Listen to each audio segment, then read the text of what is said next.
What's everybody on my foot?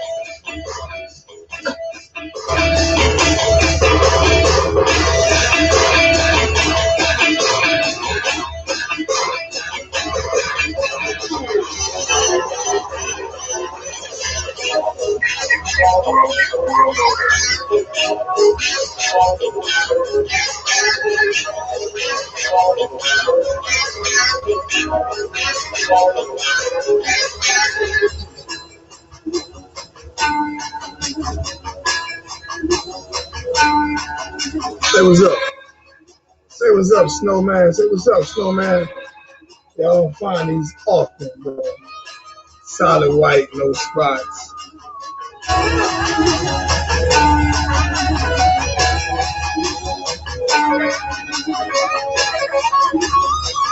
And we with the shits. And Lathan with a $20 donation already. Appreciate that, Lathan, man. Appreciate that. Appreciate that. Appreciate that, Lathan. Now, Lathan in the chat. First one in the chat tonight. It was 5:30. I ran late. It was 5:30. It was definitely 5:30. I had to go pick my daughter up.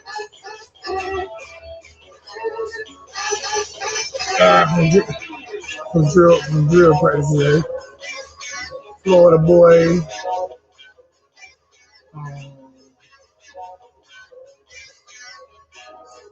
All about the youth. Peter, Canes, Chris call, check on me every day. Appreciate that. Chris Canes for life. You know what I'm saying? Who else we got in here? Against the Grain. What's good against the Grain? E-Dub, what's going on, family? Ain't seen you in a minute. Glad to see you in the building. Cowboy Kane. Hurricane Logan serving our country. What's good? What's good? What's good? What's good, family? Appreciate that big $20 donation from Lathan.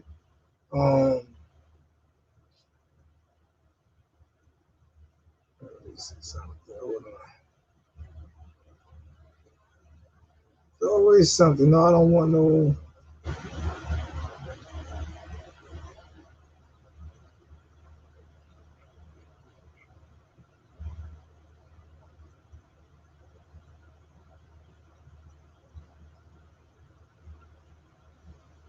Trying to look at something.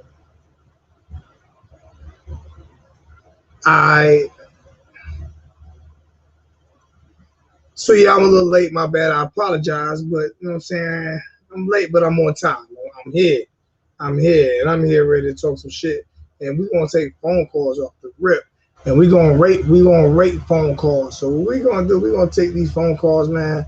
Talk about this Alabama game, cause really, I mean, and might have someone come on and talk about recruiting a little bit, help me out with that.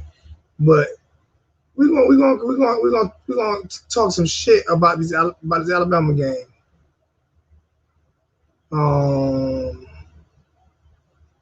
What was my damn ticker?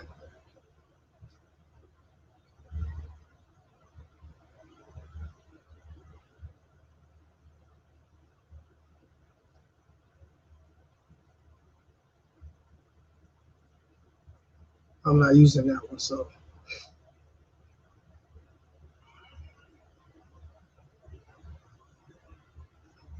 I'll put my Cash App one up there. If anybody want to donate to the Cash App, I'll put that up there.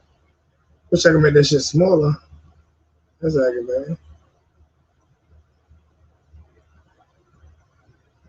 That's a little better.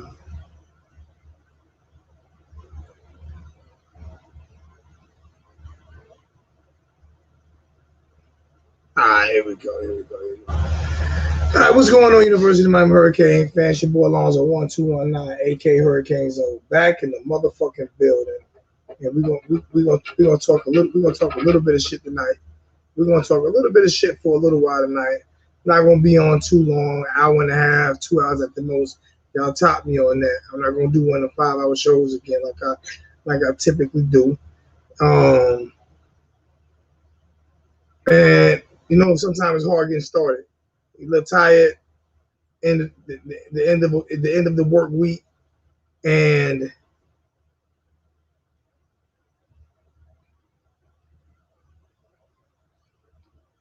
I know y'all see my my little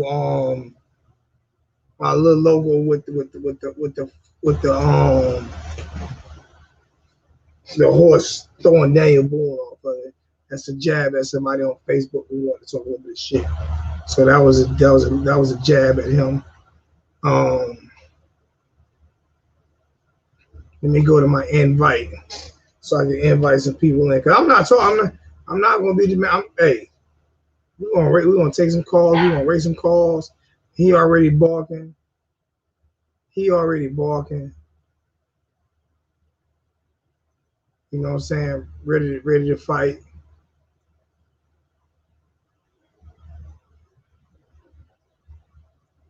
They go to stream key for the chat for anybody who want to come in. And I just want to really talk about how I'm definitely ready for Alabama. I still don't know who's gonna be the starting quarterback. A lot of people saying it's still gonna be Derek King. I still don't know who's gonna be the starting quarterback. But I do know this right here, man. I feel like this team is going to be prepared for the first time in a long time for a big game because we have not been prepared at all for a big game. So I want to know what you guys think. Serious, man. I go to a lot of panels, man, and people in the chat, they just talk, and we look for information. We look for information and look for, and everybody regurgitate the same shit. We regurgitate what Manny's supposed to do. We regurgitate what some of the coaches or what some of the players going to do. But listen, but never say nothing. Thank you, Logan. What's going on, man? You got your camera for me. This is what I want. I want people to call in and talk shit. Like, how do you? Can you hear me? You can't hear me? Yeah, I can. Now. Okay. I want people to call in and talk shit. Like that's what this is supposed to be. Remember when I first started this shit, Logan? That's what this was supposed to be, right? People call in, give your opinion, and talk shit, and not just have to listen to my boring ass all the time. You know what I'm saying? So fuck, say something, bro. This has been a minute. Where you been? How's everything going? I've been living. Man. I've been living. I've been watching, but I haven't been wanting to. I haven't been wanting to post because it's really not a lot of talking about it. When you got people that's not talking, and fuck it, I'm not gonna sit there and talk for 2 hours and nobody not say nothing. So yeah, no, I hear you, bro. How you feeling? Too, man. Whew. I know you be getting it in. I know you be bro, I'm in a new position. I'm working from like 5 in the morning to about 8 o'clock at night. It sucks. Yeah, you better than me. I can't do that. But I got my bike license, so I've been like riding. That's like my stress reliever, just riding my bike. Yeah, I got me a new street glide. Like that Newport 500. The longest Newport in the country, right here, boy. The same. As you were saying, look at my ape hangers on my bike. You see my new tattoo, then you go. I think you went live when you were getting it. Yeah. That's dope. So how you feel about what's going on, man? How he said you got a Newport 1000. He got a 1000. I said Newport 1000. Yeah, E-Dub says it's Newport 1000. How you feel about as we get closer and closer to this game? How you feel about it, man? I don't know, man. I'm still kind of like neutral with it. Like we'll see when. I feel like we'll know after the first quarter what it's gonna be because of the level of competition and what Alabama's been. But I haven't really been plugged in like that because I deleted my Twitter. It's just too much clout chasing in the Miami fan base on Twitter, man. I got rid of that. It was just annoying. Yeah, I don't get on Twitter. I don't get on Twitter. I don't do all the extra stuff I used to do, I don't do none of that shit. But I do still. I got some. Thanks to my boy. I got my I got some inside source. You have to be a part of this certain group in order to get in here with all, because this is all boosters talking. Yeah, you know what I'm saying. So I ain't got sources like that. Like I've never had sources, but like it's easy on Twitter because that's just where it's at. You find out who commits and all this crazy stuff. I mean, but that, by the way, that Kane's Access page, whoever the hell that is, that man was saying that there's a rumor that we're going to go to the Big Ten. That is a damn lie. We ain't about to go to no Big Ten. Nah, we're not going to. We ain't going to no Big Ten. If they switch anyway. I saw it on Facebook. People were sharing in the Miami pages, and I was like, man, that dude is.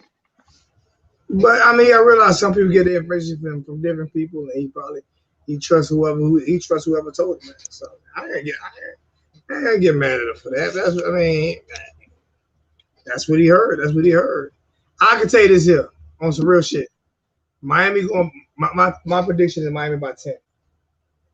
By 10? Yep, that's my prediction. Miami by 10. Just because of what's going on and like. Because it's the perfect storm for Miami. It's the perfect storm for Miami to win by 10, man. I feel like that, but at the same time, like my opinion is openly is like, it's Manny's third year, and we finally got some depth at positions that we haven't had. There's still some questions, but we definitely have the talent and the coaches to develop. So that's a game I can't predict, but I'm be happy if we win, They love that Newport, man. That's that 30-round mag Newport. That's a 30. Yeah, come on, man. Y'all don't know about my weekend. It's the weekend. This is probably.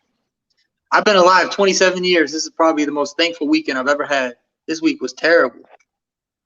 It's going. Sometimes you're gonna get better ones. Sometimes you're gonna get worse ones. And I did the math. I got paid $3.50 an hour this week. It's bad. I lost almost $3,000 on the turnover change. So still pissed off about that. But I still got 7 of them left.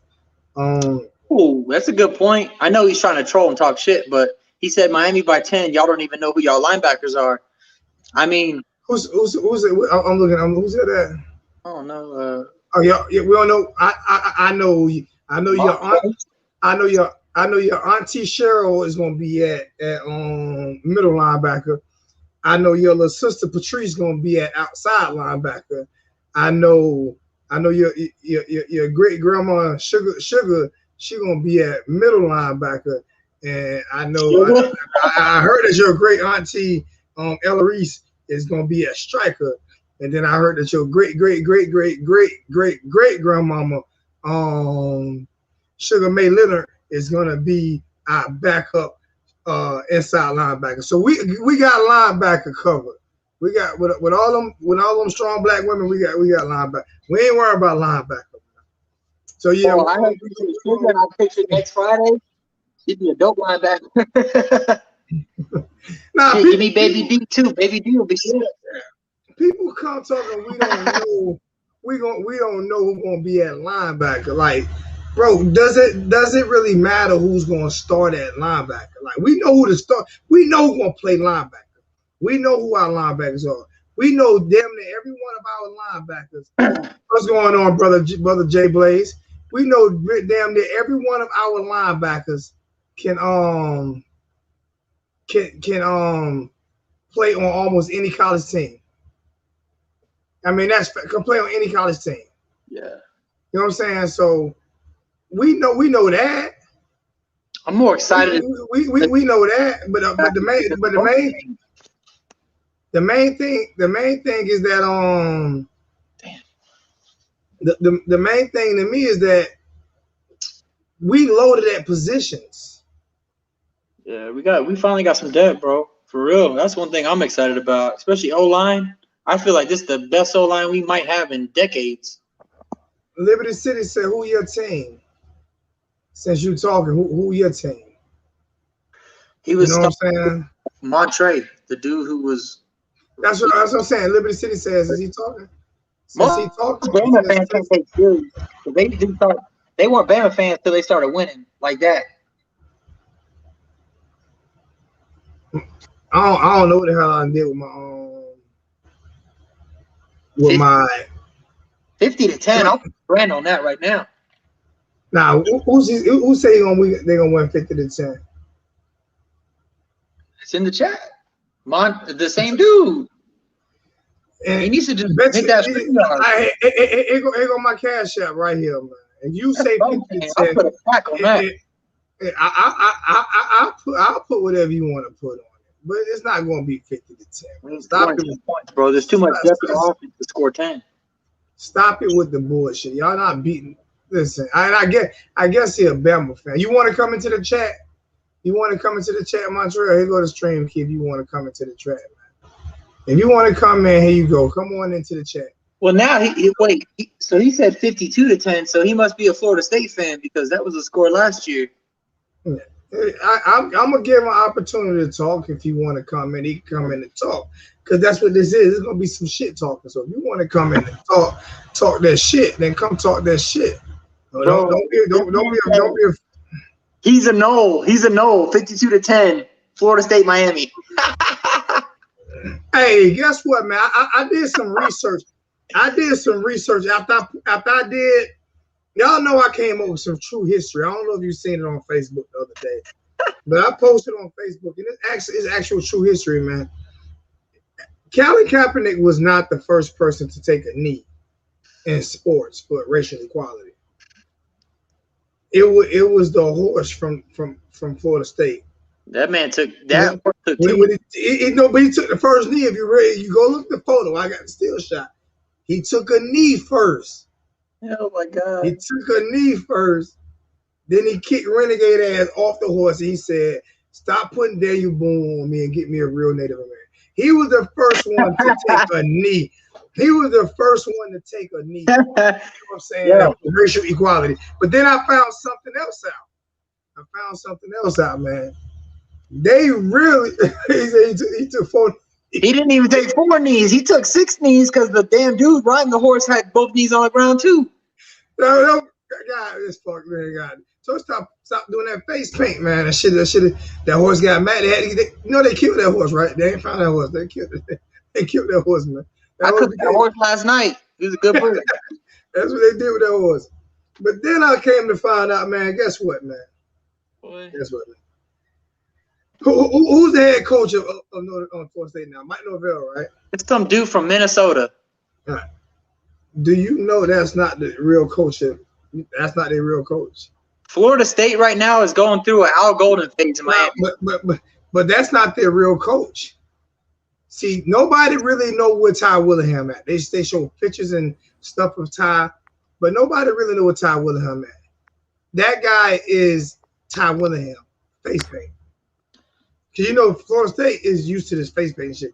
Ty Willingham is still the coach of Florida State, man. They just change his color and shit like that. And they put a mask on him, but he's still. That's Tony. Tony, okay. All right. Yeah. What hey guys, how are you? It's been a while. Yeah, what's going on, man? That's Anthony. That is Anthony. He's trying to say, bro, I ain't been in YouTube in 6 months, and you still got the damn camera close as hell to your face. He got it close and turned to the like side. This. He do that side profile. I mean, he's showing that new Rick Ross beard. No, what do you mean? He's showing that new Rick Ross beard. And I got a Chevy with the 454 in the hood. That bitch got 125 on the dash. Anthony was the one they call Rick Ross. Anthony got the Rick Ross going, boy. What's good, man? What's going on, man? Yeah. Well, what are your guys' realistic expectations in terms of production and for our offense and defense and our record this year? My realistic expectations is game by game. My realistic expectation, for real, and there's no bullshit, is that we win by 10 in Atlanta, in Alabama. Yeah, I posted where I'm sitting at. We're on the 50-yard line. I posted it on. Okay, here come to Florida. You gonna show your picture? Are you gonna show your picture? Are you gonna show your picture since you talk shit, or am I just gonna have to look at this little thing you got, your little thing? You don't show my picture. Where your picture at? Where you at? I don't see. I'm talking about show you. Show your face. You going? That's the real me. I can't see that. I can't nobody see that little circle you got right there, man. Man, come on, man. You can talk, but I mean, we're gonna talk shit regardless. But I mean, it look like it shouldn't matter if we talk. It shouldn't matter. Time on. Oh, them skinny jeans. Them skinny jeans, man. I be damn. You got man. That man skinny jeans with holes in them. Them ain't them damn skinny jeans, man. You a Florida State fan. You skinny jeans with holes in them. No cap. Come on, man. Talk football, man. I'm gonna talk football. I'm like you look like you from Detroit and Chicago at the same time. Come on, man. What's good, man? What's good, man? Man. What's going on? What's going on with Florida State? First off, why y'all didn't take the credit for that horse taking that knee? Man, y'all still on that? I'm gonna be on that forever. No, I wouldn't be on it if he wouldn't have kicked them off of it. I wouldn't have to be on it if he wouldn't have kicked them off of it, man. But what's going on Florida State since we talking? You said 52-10 Alabama over Miami, right? No, he said. No, I was saying that's my team. You had asked me what team I'm with. Okay. 52-10. Oh, okay. I thought you said I was gonna be the score. No. So you're a Florida State fan? Yeah, you're Florida State fan. And when we ask you who your team is, your answer is 52-10 and not Florida State? Yeah, he was. Since y'all always bringing it up, I'm bringing it back up to y'all. I never brought that up. I only be honest with you. No, all Miami fans do. I'm a Miami fan. You never heard me bring that score up. Not you, Zoe. I'm talking about the other ones do. They why? quit. You know why? Because you got to realize when y'all was beating us every year for 4 or 5 straight years, y'all quick to bring that, or y'all quick to bring that up, or y'all quick to bring up that we ain't never won an ACC. Y'all quick to bring that up. You see what I'm saying? So since y'all quick to bring up shit, why we can't be quick to bring up? They was barely beating us. We were sorry as hell. No, it's not. That's not even the point. Like y'all quick to bring up all that stuff. I'm quick to bring up y'all dominated the ACC because there was nobody in the ACC but Florida State. Clemson wasn't good at the time. You can't name me not one other good team that was in the ACC at the time. I understand that, but it ain't our fault. I mean, exactly. So when people say, "Oh, y'all only won when y'all was in the Big East," so that ain't our fault. Y'all won when the ACC was the worst conference in college football. True. So these are the things that I'm saying. So people go back and forth and say dumb shit. At the end of the day, Florida State got 3. At the end of the day, Florida State got 3 national championships. Miami got 5 national championships. Y'all won the most recent one, so y'all got the more bragging rights because y'all won the most recent one. But right. I think we'll win before y'all win because y'all just hired back Willie Taggart. Y'all just hired back. I mean, y'all going through a transformation right now. It's bad at Tallahassee. Nah. You don't think so? I don't think so.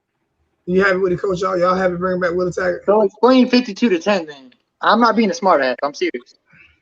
You seen COVID happen. We didn't even have an off season. Nobody did. So we couldn't even rotate the offensive lineman in the game. We still beat them. And we had Kevin Hart at quarterback. Oh Jesus! Come on, man. We do got Kevin Hart. We got a real short quarterback. No, I'm just saying. I don't see the They really didn't even know each other. When was the Big East? What was the Big East?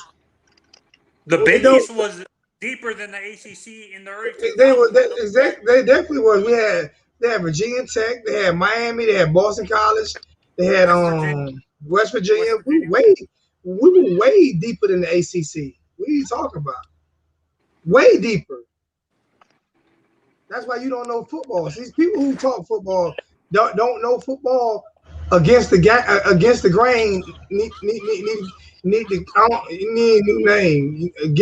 You need to be with the lanes, not against the grain. Because so I got a question. I'm trying to keep it real. So he predicted 50-10 Alabama over Miami. Y'all open up against Notre Dame. What's your score prediction on that? I'm predicting because you know, I have to go this way, and I'm gonna get a lot of flack I behind this. say But my 35-17. 35-17. Cool. and I Them knows. and I'm going 28. I'm going 28-31 Florida State. Man, I can never ever go with the. I see 62 to 10. I can't. Notre Dame. I see a crazy ass score. I can't go with the fighting 62-10. I can't go with the fighting pedophiles in Notre Dame, bro. I don't even care about that. I care about reality. Florida State about to get. Nah, I mean, Why you say that? Yeah, I'm trying to figure because I say that because y'all lost to Miami 52 to 10, and Notre Dame is ahead of Miami in my opinion. Besides 2017. No, So you Notre saying Dame, Ian Book coming back? Notre Dame overrated. Notre Dame's the most overrated No, we team. are, but still, we're talking about Florida State. So Florida They're not State ahead had of 3 losing seasons. Naomi. I believe. We don't want to talk about that though. Yeah, so you saying so you talking like Ian Book coming back? now. Bro, who is Saying y'all Ian Book quarterback? coming back? Y'all got a UCF hand-me-down. Yeah, Who's broke as yeah. hell. The kid is Thank you. coming off a serious career-ending injury, almost a career-ending injury. He don't almost even know that dude's name. was he almost paralyzed, Logan? So you know what? I'm gonna play devil's He advocate. 100%. We ain't talking about Milton. I'm gonna play devil's We ain't advocate. talking about Milton. I'm gonna play devil's advocate. I'm gonna be on my side. So we dependent on Derrick King to beat Alabama. No, because we have other key players. We got depth at O-line. We got receivers. We got running back. But you can't win without a quarterback. You can't. You can't win without a quarterback. And my thing is, Well, that's true. We are one of our best teams recently. Who was our quarterback? Who? Malik Rozier, 10-win season. Oh yeah, and that was because no quarterback. He was a baseball player. Wait a minute. Can we bring up the fact that they're starting a freshman quarterback and Bryce Young as well? So $1 million freshman quarterback at that, and I would take Bryce Young over Derrick King. Yes, because if you look at it, at one point, Jalen Hurts, Bryce Young, and Mac Jones were all on the same team. I would take. Or anybody in the chat right now disagreeing with me that they wouldn't take Bryce Young over Derrick King. Is there anybody in here realistically say you would not take Bryce Young over Derrick King? No. You can't, because if Derrick King had an established and proven deep ball, then that'd be different. But he don't.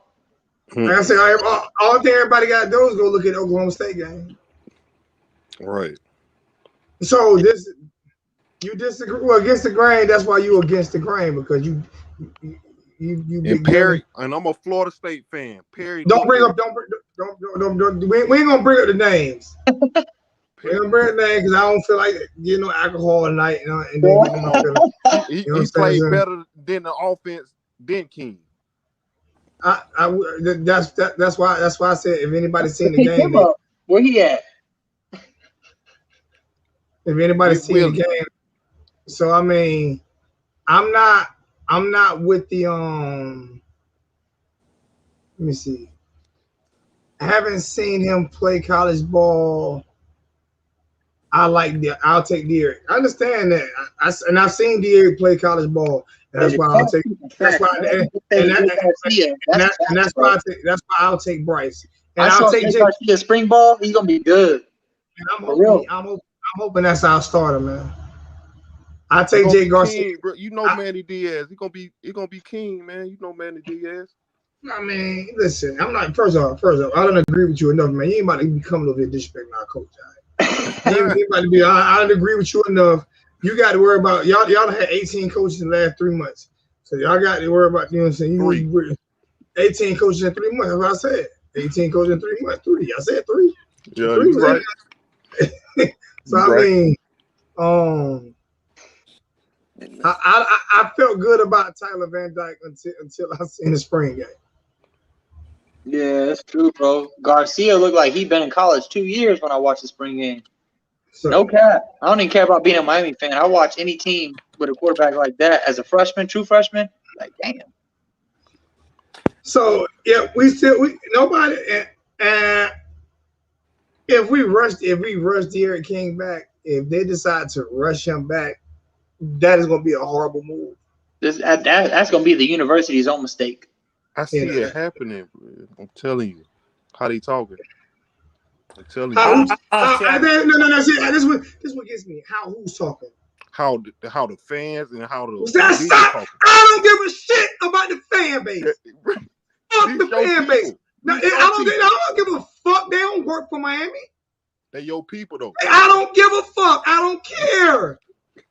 How who talking? People, bro. We don't claim all fans. How who talking? Will you name me a coach that said that? I'm telling you. Name me somebody on the staff that said. No, I'm dead serious. What's wrong. That's what's wrong with this. That's what's wrong with this shit right now.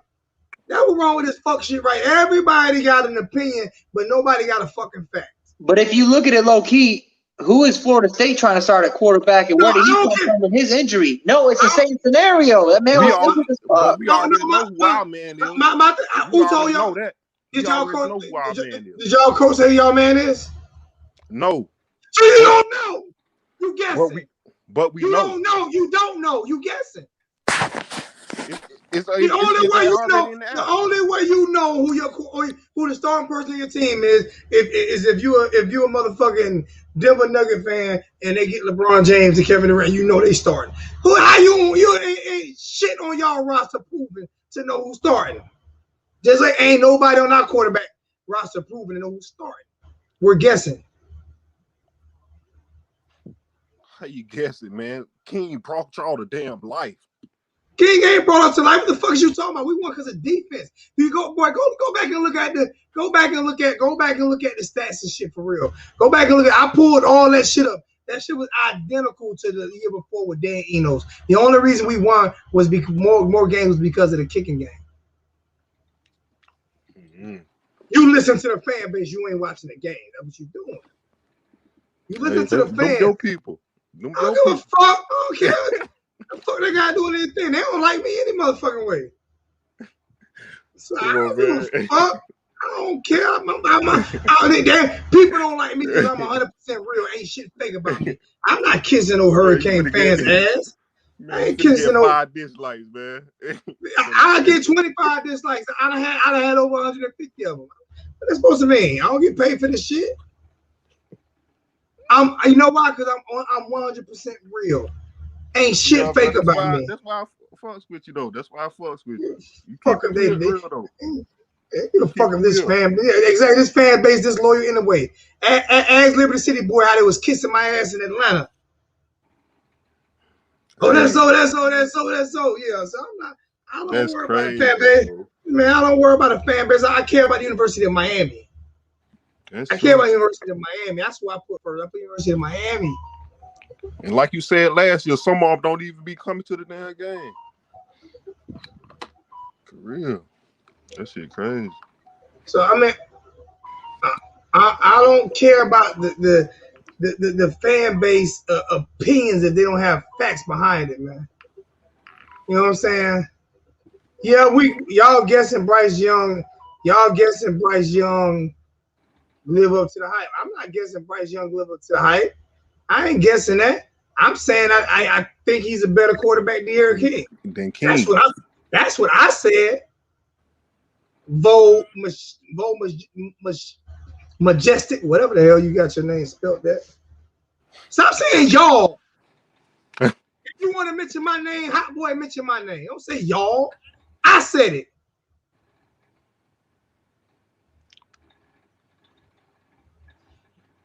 He won a lot of games. King ain't won a lot of games. He did not win. He won the NC State game. That's the game he won. And that's it. That's the only game he won. Go look at. All you gotta do, go look at the stats. Bro, how many games? How many games? How many games did he lose? How many times he underthrow balls and how every receiver had to fight to go get a damn ball? Huh? Our offense was limited because he was too short. Couldn't throw across the middle of the field. Couldn't even get our tight ends involved.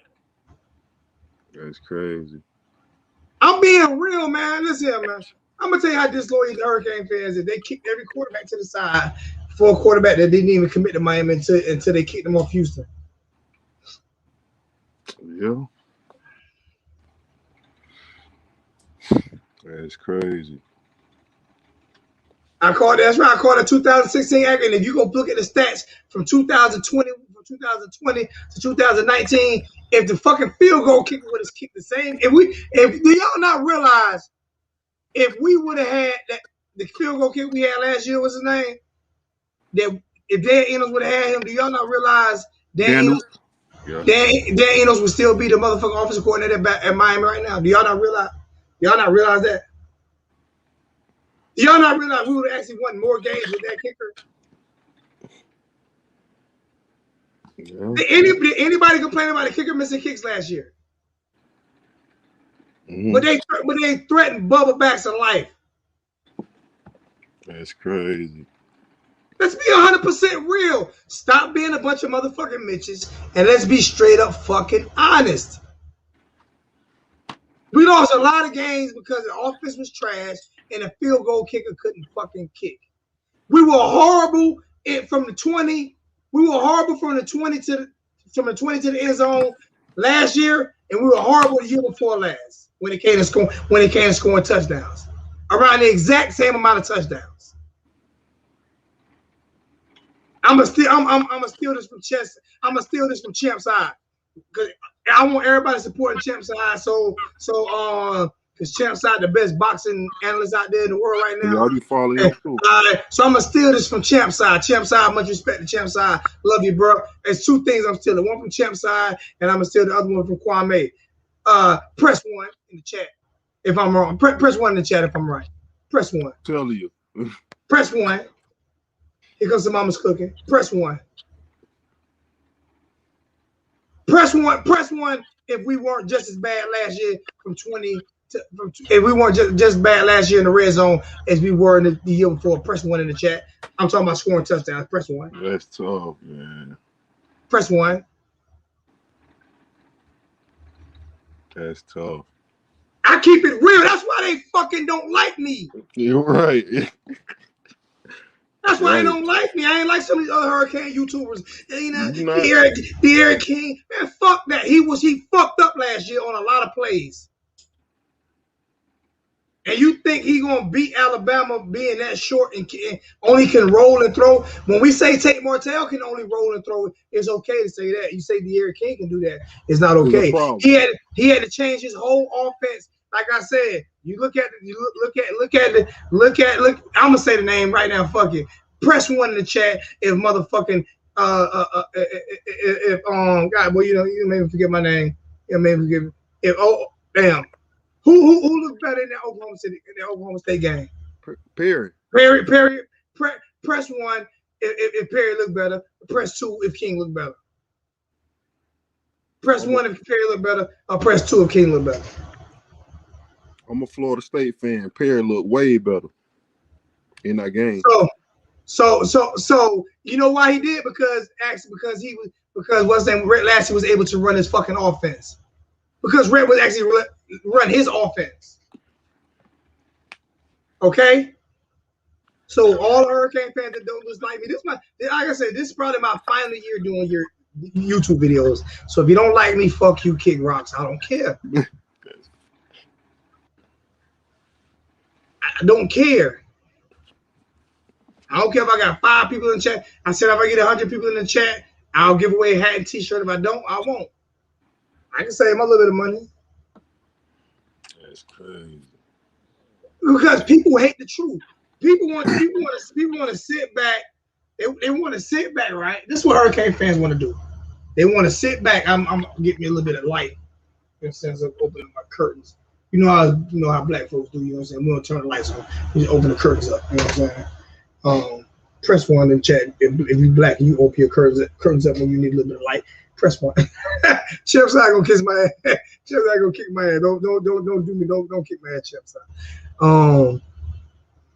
But we have to start being realistic. The reason why I say we're gonna beat Alabama is because I think Alabama has too many new starters. That's why I believe we're gonna beat Alabama. I think they have too many new starters, and I think that it's gonna hurt them. I think that even Nick Saban, I think Manny has finally learned. I love our coaching staff. I love our whole coaching staff from top to bottom. I feel like it's not just on the head coach. It's not just on the head coach. I love our coaching staff. So I feel like our coaching staff. Oh, he come against the grain. You about to get that smoke.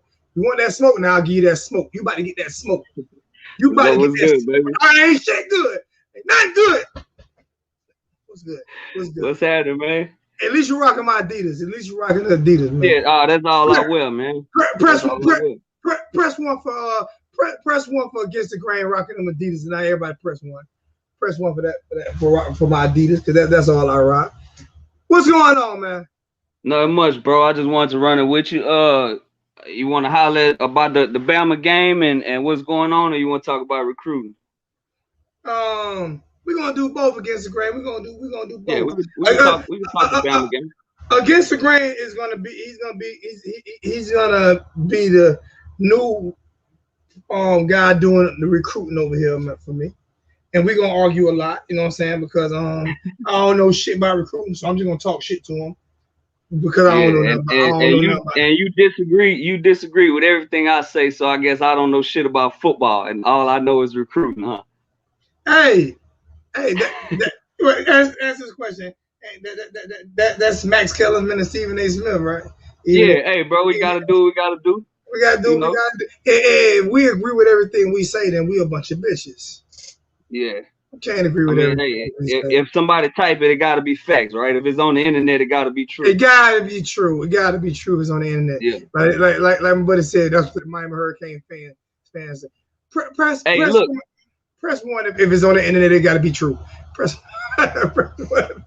Before we jump into it, you brought up the Oklahoma State game, and you said that Perry looked better than De'Aaron King, and Lashley was able to run his offense. But if you go back, that game reminds me of the year before, where we lost Brevin and Will Mallory against Virginia Tech, and we had to go 4 wide. And Perry looked outstanding in that offense because we was forced to do that. Now, but we didn't lose Brevin. In Oklahoma State, we didn't lose Brevin and Will Mallory. And we had all the same components. Well, Brevin was out and Will got hurt. I'm saying, but we didn't have a tight end that game. So we had to go 4 wide. But he had all the same components as they had this exact same components. Them two. All right. So how you explain the games that Perry did start when he had everybody and then he lost? The same way I can do the same game that when King had everybody and we lost. Like King got the worst beating we ever had. King had the worst beating we ever had against North Carolina. Against North Carolina. All right, so that's his fault that the defense gave up 600 yards rushing. They would blame Perry for it. You just said Perry losses. I'm not asking who would get blamed. I'm saying who's responsible. You just said Perry losses. No, I said we lost that game. Okay, and what I said was, if you go back and look at every game that King won, he won because of the foot of a kicker.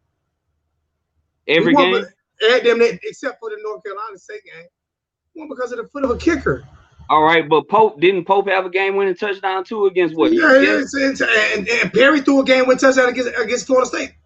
We beat Florida State 52-10 with that. Last time I checked, I ain't never seen a 52-point field goal, a 42-point field goal. No, hear what I'm saying? No, didn't Perry come back, bring us back against Florida State?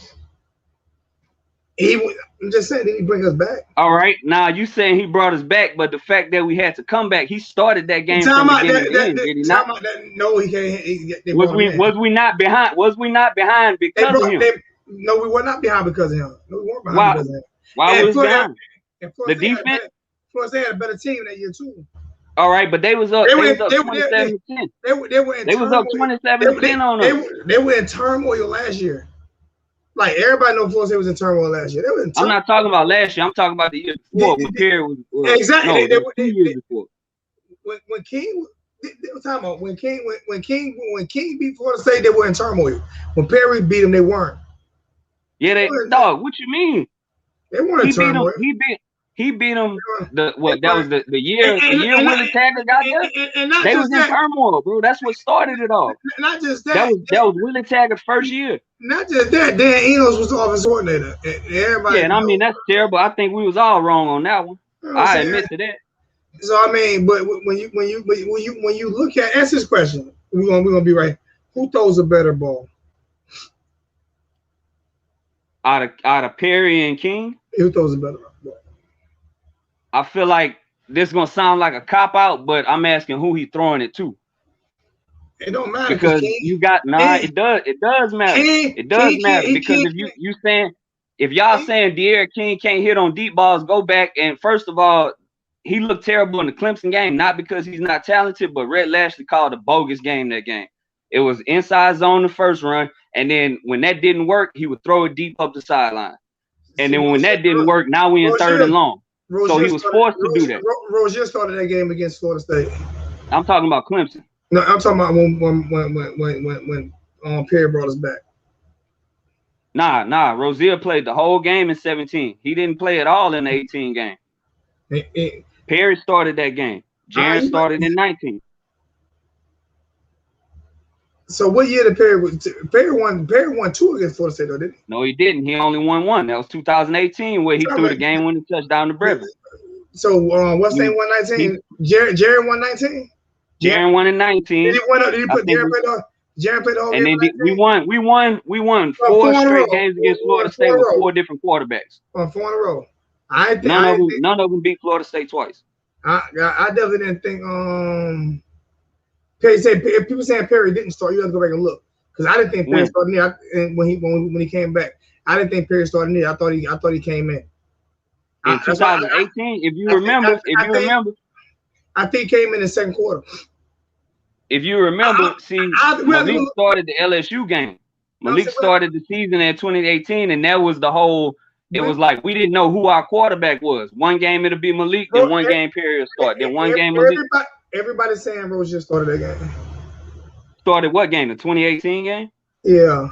I don't. All right. It don't even matter. It don't even matter because Perry started with whoever started. I just feel like I'm gonna get off of it because we can talk about this shit all for the night long. Yeah, no, I like Nkosi, man. I was a fan of him when he signed, and he ain't really get a fair shot. We know he was dealing with Mark Richt and John Richt as his OC, and Thomas Brown is the OC this week. You know, it was a shuffle that he never really got to settle in, bro. He didn't get a fair shake. And now Chris saying Perry started in 18. He was in the whole game. That's what I'm saying. I know he started the whole game. But then Devon saying Rozier did start in 18 and Jaren started in 19. That's what I'm saying. We got to, like you said, the internet right all the time. Yeah, y'all got me questioning myself now. You know what I'm saying? I could be tripping, bro. I could have had too much to drink that game. I'm looking right now.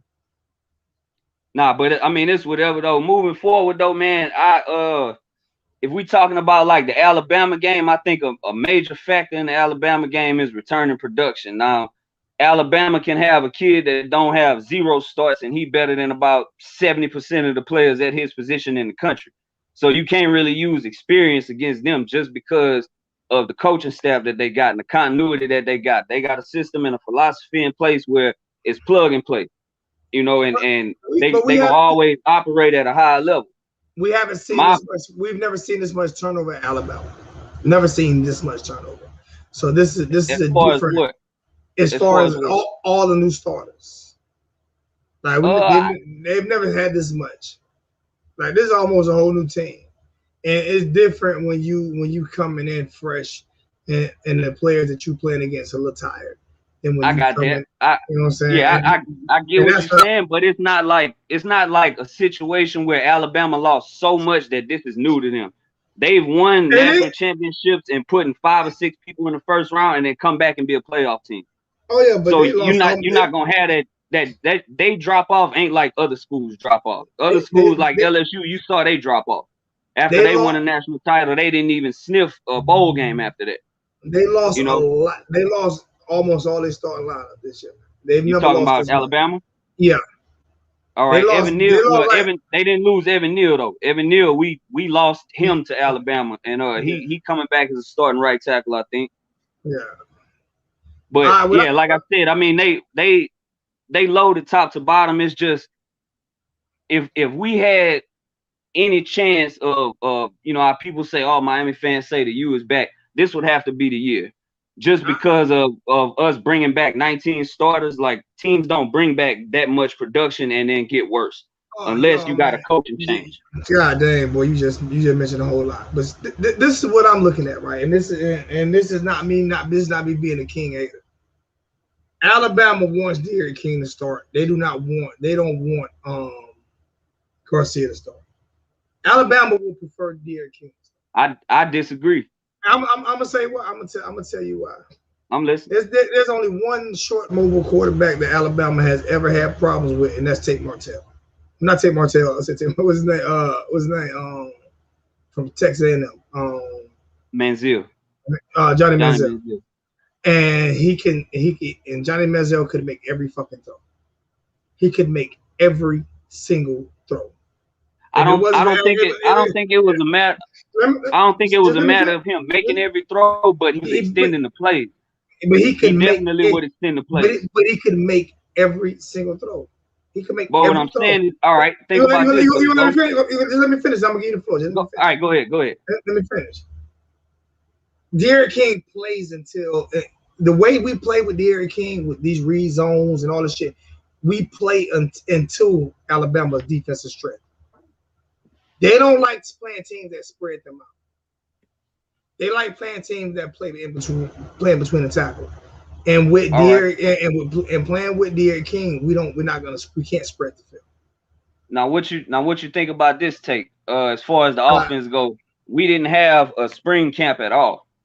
Understandable. So maybe, and we go into a season with COVID and a lot of new faces and everything. And the word on the street is Lashley probably only opened up about 30 to 40% of the playbook. So it's a reason for that though. Yeah, we didn't, like I'm saying, maybe the reason is we got the reps, maybe not. But on a lot of those games, if you go back and watch, the zone read with him keeping it was there all day long. And we didn't call it a whole lot. So I agree that maybe Alabama, they want to see D'Eriq King, but they not scared of Jake Garcia at all.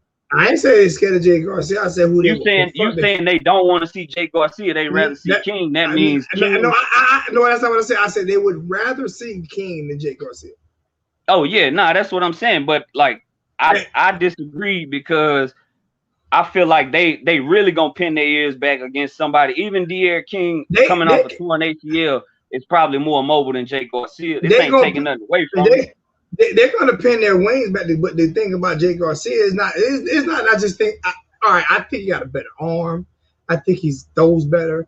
I think he's more accurate. I think all of that. But the one thing I think that he does better, and it's just from watching his high school games and that one spring game, it's his composure. When teams blitzed him, right, he knew how to do that little step, just that little slide step up in the pocket and dump the ball off to a running back or dump the ball off to a tight end.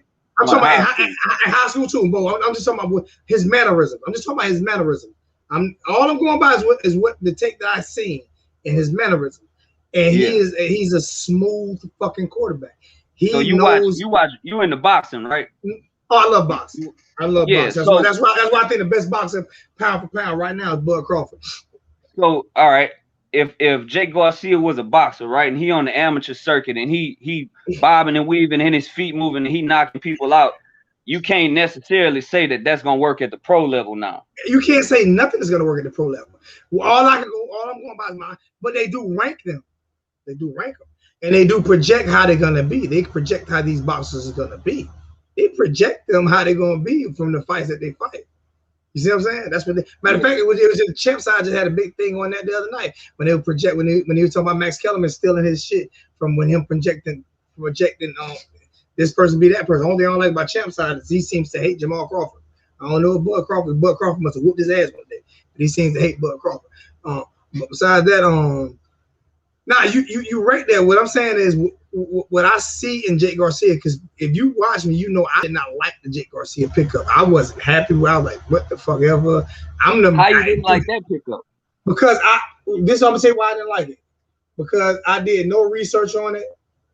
All I heard was Jake Garcia, that Jake Garcia, this Jake Garcia. I'm like, God damn, because I hear this shit every year. I hear it every year. I'm gonna tell you what it is.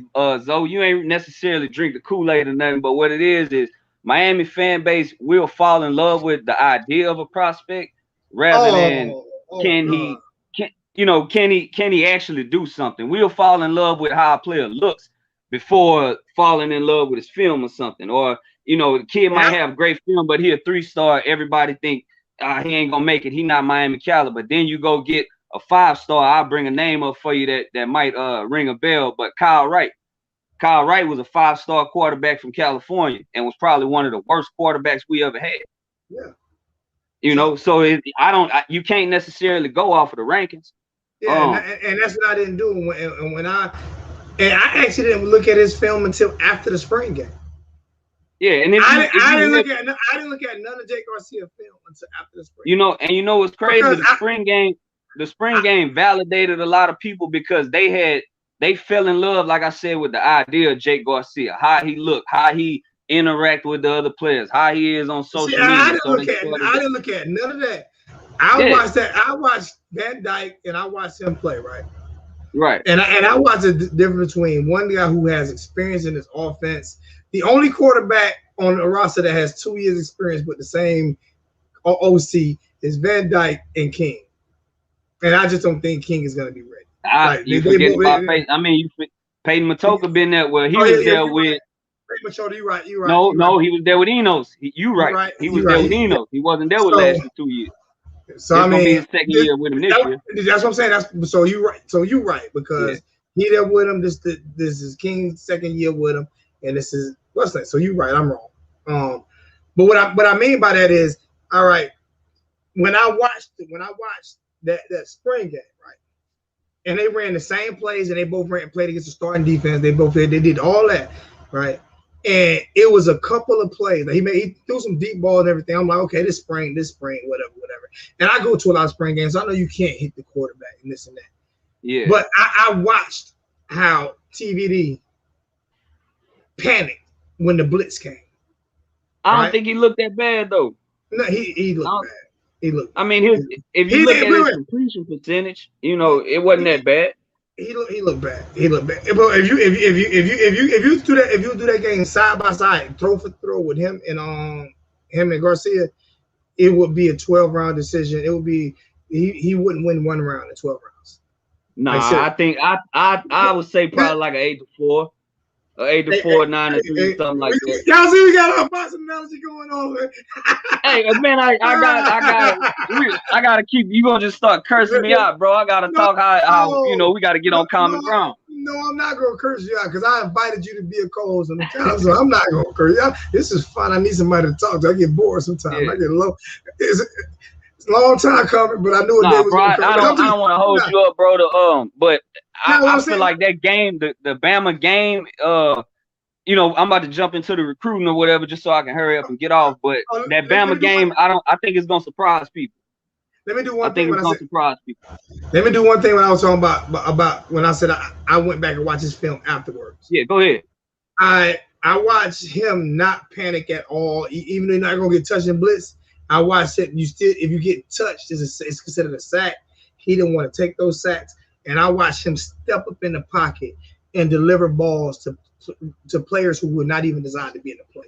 No, that's a fact, bro. That's a fact. And I'm just like, that's moxie, bro. You can't teach that. That's in you. You can't teach them.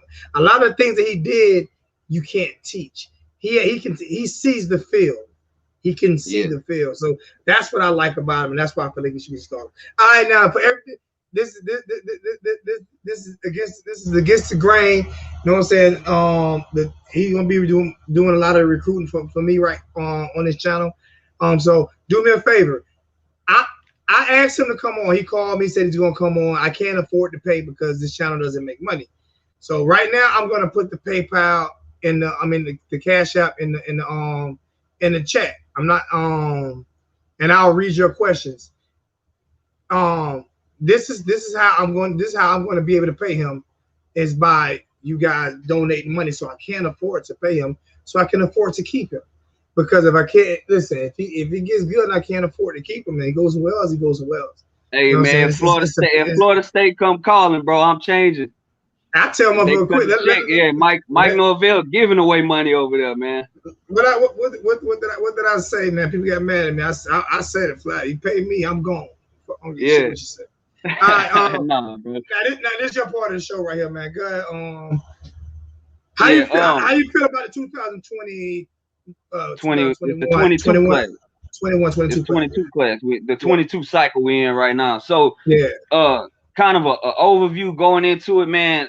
I think that the days of the 25 signee class is over with. You're not gonna sign 25 scholarship kids no more straight out of high school, just because they don't pan out. If you get 25 freshmen, maybe 5 of them play their first year, and then another 5 play their sophomore year, and then another 5 play their junior year. But you know, they're not gonna all contribute early. So a lot of these guys are projects, and that's why that got a lot to do with the transfer portal. So you don't see teams taking, 25, 24 people in, players anymore. They'll rather take 20, 21 and then go grab you like 4 guys out of the portal that can contribute immediately. Right. Yeah. So just as an overview, if you go on 247 and you scrolling down the class rankings, you're not going to see Miami until the 40s, but don't panic, because this is all planned. Because we've been, Manny made a comment about Florida State being the June Bake-Off boys and having fake momentum going into the season. And what he meant by that was we've been the Bake-Off boys for the past 5 or 6 years, where, we discover a kid in the 10th grade in South Florida, we offer him, he commit, and then, halfway through his senior year, he decommit because all of the big schools come call. So we've seen our class go from top 5 in June to, maybe in the mid-teens or the early 20s by signing day.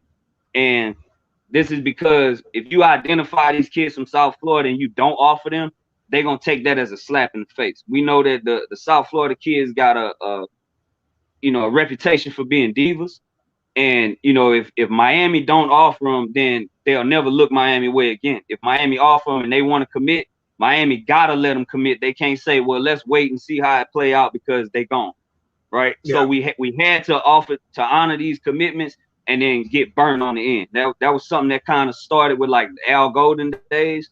But now Manny taking a more like slow but sure approach. So we going with quality over quantity. Just for rule of thumb, I guess. Penn State has 24 commits right now, and they the #1 class in the nation. When do you ever remember Penn State being that high in recruiting? It's been a minute. Joe Paul. No, that's what I'm saying. And that's been going on like 10 years now, right? And they haven't been an actual contender. So when you do this, when you take a lot of these commitments, and that's kind of what Florida State doing right now too. When you take a lot of these commitments and the games start to get played, 2 things gonna happen. Either you're gonna come out hot, and somebody that might have had you at number 4 or 5 on their list of schools, and you start winning, you win your first 5 games. And now you shoot to the top of their board, but you don't have a scholarship to offer them because you got all these other guys committed, right? Yeah. And then you lose out on that prospect. Or you come out and you start losing games, and then now them 24 commits that you had, you probably lose about 8 or 9 of them. And that's what happens when you take these commits early. So as it stands, Penn State got 24, Alabama got 14, and we got 8. So a lot of people in the fan base are kind of panicking about that. But if you look at the 8 guys that we do have, I would say 6 out of those 8 are studs and guys that can come in and contribute. 2 of them are probably projects. And I say that just because they don't have game film. One of them is Valenta Carswell out of Georgia, who was an offensive tackle. He was a basketball player. He never played football before. They just put him on the football team. And all he has so far is like spring practice film. The other one is Justin Medlock out of Manville, Texas. That's the same high school De'Eric went to. he had a decent sophomore year, and then he got hurt his junior year. So obviously his film from his sophomore year is not going to be as impressive as what his junior film would have been. So if he can come out and have a big senior season, and you know, we got to steal with that one. But the other guys, it's not a whole lot, so I can run through them pretty quick. You always want to get your quarterback committed first, because if your quarterback commit first, it makes it easier to recruit offensive linemen when they know who they blocking for. It's easier to recruit. Oh my God. How many? Now I ain't interrupt you one time. I let you rock. I let you rock. Right. I interrupt you. How many times have I said that the offensive line need to know who they blocking for? You recruit. Yeah, that's 100%. I don't know if I heard it on your show, but that's something that, like, I honestly feel, and it's the same thing with the wide receivers. It's easier to recruit a wide receiver if he know who's throwing the ball to him. Exactly. Right? So you always want to get that quarterback committed first. And we got a 4-star guy. Jakari, his name is spelled Jakari, but it's pronounced Jakari, out of Lowndes. I think it's Lowndes County. I'm from Louisiana. We don't have counties. We got parishes. So maybe it's Lowndes High School or whatever. But Jakari Brown, he's gonna have Cam Newton comparisons until the end of time, and it's not because nobody's saying he's gonna be the next Cam Newton, but when you 6'4", 210 pounds, and you run for over 3,000 yards in your first 3 years of high school, he's from Georgia. He's gonna get those comparisons, right? So I think Rhett Lashley was coaching at Auburn. Okay, my bad guy. You go ahead. You good? I was looking at something. No, I was saying Rhett Lashley coached at Auburn under Gus Malzahn, I think when he was the OC. So he's familiar with like how Gus used a Cam Newton type of player.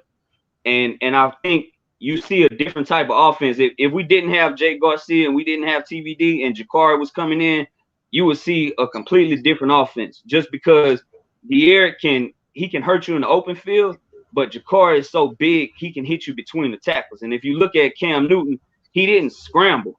He didn't scramble and like get outside. A lot of his plays that he extended, he went straight through the teeth of the defense because he had that size to take those licks.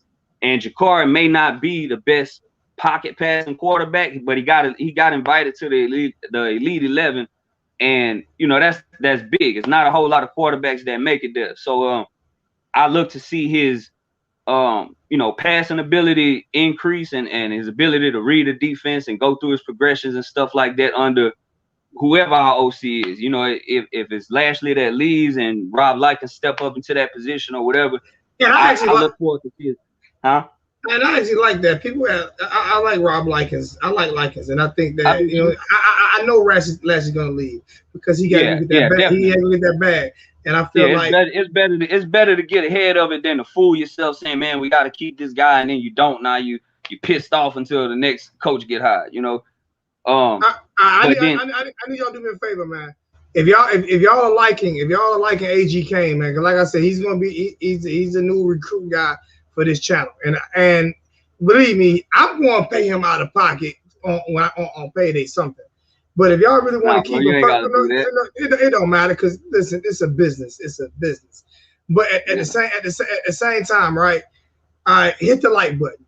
Like, it don't cost you. Look, Liberty City Boy say he didn't do well in Elite 11. That's a fact. But let me finish. It don't take $1 to hit the like button. We got 50 people watching, 38 likes.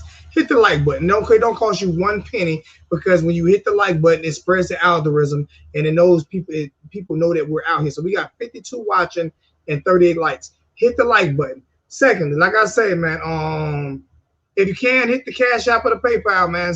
That way I can afford to bring great commentary to the channel, because you guys do know that I'm not a recruiting guy. He called me and says, "Oh, I'll come help you. I ain't gonna charge you $1 and I'll come help you." That's what he told me, but I still want to pay this young man for his talent. You know what I'm saying? That's just me. It does not cost a penny to hit the like button, and I'm going to give him something. But if you guys want to help me out, man, if you guys want it, because AG Kane, like, he's speaking some real shit. I'm looking at the chat, and all y'all in the chat is really into his recruiting, the way he talk recruiting. Like, he talking recruiting on some real shit, and all of y'all are in here responding to him more than y'all respond to me. So let's honor him. Let's do that. You know what I'm saying? Let's help him out some. You know what I'm saying? I'm definitely going to shoot a couple out to his Cash App tonight. Even though I told him I wasn't. I'm gonna shoot it because I wasn't expecting to get this right here. See, I'll help a brother out, man. Hit the like button. Go ahead.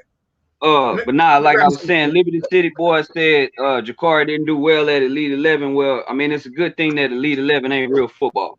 You know, it's like being the smartest kid in the special class. You know, it's not really something to beat your chest about. 7-on-7 is kind of like t-shirt and panties football. I would rather a guy that may not be the best passer, but he can hurt a team running the ball in a real game rather than just, you know, outside of real football. But nah, that's definitely, he not lying about that. He didn't do well at the Elite 11, but I still feel like we got a good player in Jakari Brown. So moving on to like running backs, we don't have a running back in this cycle because I feel like maybe it's just South Florida, maybe it's you know, the class as a whole, but you don't have a lot of stud running backs. A lot of those stud running backs is gonna come next year in 2023, and also South Florida is loaded at wide receiver in the next class. So the name to look out for next year is Mark Fletcher out of American Heritage. He probably probably about 6'1", 6'2", about 230, and he's going into his junior year. So he's definitely a hammer. Alabama is probably the front runner when it comes to landing him. But like I said, the reason we don't have a 2022 target at running back is because Cam Harris is leaving. We got Don Chaney and Rooster. Next year they'll be juniors. Behind them, we got Thad Franklin and Cody Brown, who was pretty much like another 4-star running back we got him out the portal from Tennessee. He got released from his letter of intent. And, you know, that's back-to-back 4-stars. So, like, if we took a 22 guy right now, it could affect how the room looks to a 2023 guy. You get what I'm saying? And that room will look a little crowded. Hold on, my camera flipped. All right. But that's why we don't have a running back in this cycle, but I think we go after one next cycle. At wide receiver, we got Isaiah Horton out of Tennessee, Oakland High School. He reminds me kind of like a Brian Hightower type of player, where he might not be the fastest, but he has a big body, like a big red zone target. We beat out Tennessee for his commitment, which, you know, anytime you get a kid from another state to leave that state is always a win, especially when they have a big program like Tennessee, or, you know, I get to the next guy, Landon Abieta out of Louisiana. He stayed 2 hours from me. But Isaiah Horton is a nice red zone target, a big body like we haven't had. A lot of our wide receivers are like what you would call wiry, like a Charleston Rambo. He got height on him, but he don't necessarily have that size to where he can use his body to create separation. Obviously, Harley is a smaller guy. Keyshawn Washington, he has good size, but he's not like a real big receiver, and I think that's kind of what we've been missing.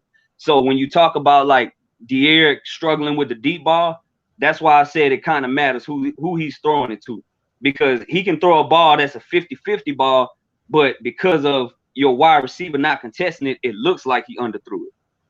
You know, in the Clemson game, we had a ball that I feel like may have been underthrown by De'Aaron, but when your wide receiver fall down 10 yards before the ball even get to him, and the DB just standing there looking like he's fair catching a punt, yeah, it's gonna make your quarterback look bad. You know, and the same thing that goes for like Pope dropping passes and all of that. So like I said, now I gotta go. Now I gotta go back, and I gotta show you that I'm not an N'Kosi Perry hater. I've been on the bandwagon, and I wanted him to start over Jaren, because N'Kosi stats in that 2018 season was subpar, and they got skewed because of a lot of drops, right? But see, this why I gotta say it. In that Western game, N'Kosi threw players open. They weren't fighting the ball. That's what I'm talking. But the problem is N'Kosi will throw the defender open too. You know, but you know why? Though? He wasn't perfect, bro. But he had the arm talent, and he could escape the pocket. Brett Favre was a gunslinger like that too. I mean, most great quarterbacks get a lot of interceptions. To be honest with you, shit. Favre, if you ask me, Favre was one of my favorite quarterbacks, and he was worse than the Kosi with that gunslinger shit. I mean, but a lot of times I think the Kosi was scared too, like because he knew he was gonna get yanked. Any mistake he made, get yanked. You can't play like that. Yeah, but all right, when the guy in front of you, the senior, make a mistake and he get yanked, of course you're gonna go in that game thinking, man, I can't make a mistake. They yanking everybody. So you know that's what happens when you have an offensive coordinator that don't believe in the quarterback, or an offensive coordinator who's not an offensive coordinator. Yeah, you're right. You know? You're right. Yeah, but getting back to the recruiting, so the other wide receiver we got is a 3-star guy out of, like I said, Mandeville, Louisiana. He's gonna get a lot of Berrios comparisons just because, I mean, he's white. You know, he's a slot receiver, but he has the build of Berrios. Berrios was small, but Berrios wasn't skinny. Berrios had a thicker build than like a Mike Harley did, right? Restrepo got that same similar build where he almost looked like a safety, but he's playing in the slot. That's kind of what Landon Ibieta is, except he's just a little bit taller. When he get his hands on the ball and he get in the open field, bro, he's a headache. He's like deceptively fast, and he's shifty. You know, and that's how they describe a white receiver. They don't say they fast, they say they shifty, right? Landon Ibieta plays for one of the top 7-on-7 teams in the nation, the Louisiana Bootleggers, and we actually I'll get to it a little bit later about the Bootleggers, but that's the 2 wide receivers we got committed right now. We don't have a tight end committed in this class, but we after Jaleel Skinner, who is a 5-star from he's from South Carolina, but he's playing his senior year at IMG, I've seen him play. I've seen him play. Yeah, we in a good. Yeah. I think we're in a good spot for him. I would say like striking distance. I wouldn't be as confident as to say like we lead for him or nothing like that. But a good season could put us over the top with Jaleel Skinner. But I don't necessarily think tight end is a need in this class. That's why he's the only one on the board. If it was a need, we would probably see 2 or 3 tight end names, you know, pop up or whatever. We missed on a couple that we offered, but you know, we wasn't really pressed for him because with Will Mallory should be leaving after this year. Larry Hodges is more of like a H-back than a tight end. Coming out the backfield, you know, he's not really like a lead blocker, like a fullback, but he can catch passes and release out, you know, create a mismatch on a linebacker or something. And now, then Dominic. I want to slow you down a little bit. Because we have another show that we're gonna do Monday. What did I say? What did I say? No, I said Fridays and Saturdays. I want to slow you down just a little bit because I don't want you to give up every recruit that we got. No, I mean recruiting don't stop though. No. This is what I'm saying. I want you to, because once you give up every recruit, I want you to do a breakdown on like maybe 2 or 3 recruits per show. You see what I'm saying? That way, you know what I'm saying, so people can. I want people to actually grab a pen and piece of paper. Yeah. And then whatever AG Kane is in here, all against the Ryan Kane, whatever AG Kane is in here, I want y'all to write down the name because I'm gonna ask him for 2 people on offense and 2 people on defense for everybody in the chat to look at for next Friday, right? I'm asking for everybody in the chat I'm gonna give 2 people on offense, 2 people on defense, and then there might be 2 people on offense, 2 people on special teams. And whoever comes the closest to agreeing, I'm just gonna get the names. I'm just gonna give the names, and I'm gonna ask him what professional player that they remind him of all seeing. And whoever even comes the closest will get a Miami Hurricane hat. All right.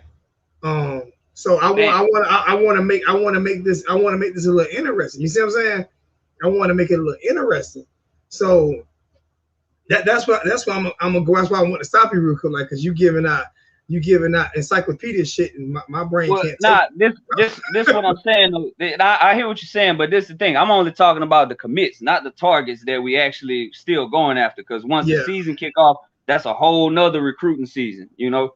Yeah, and we don't have a whole.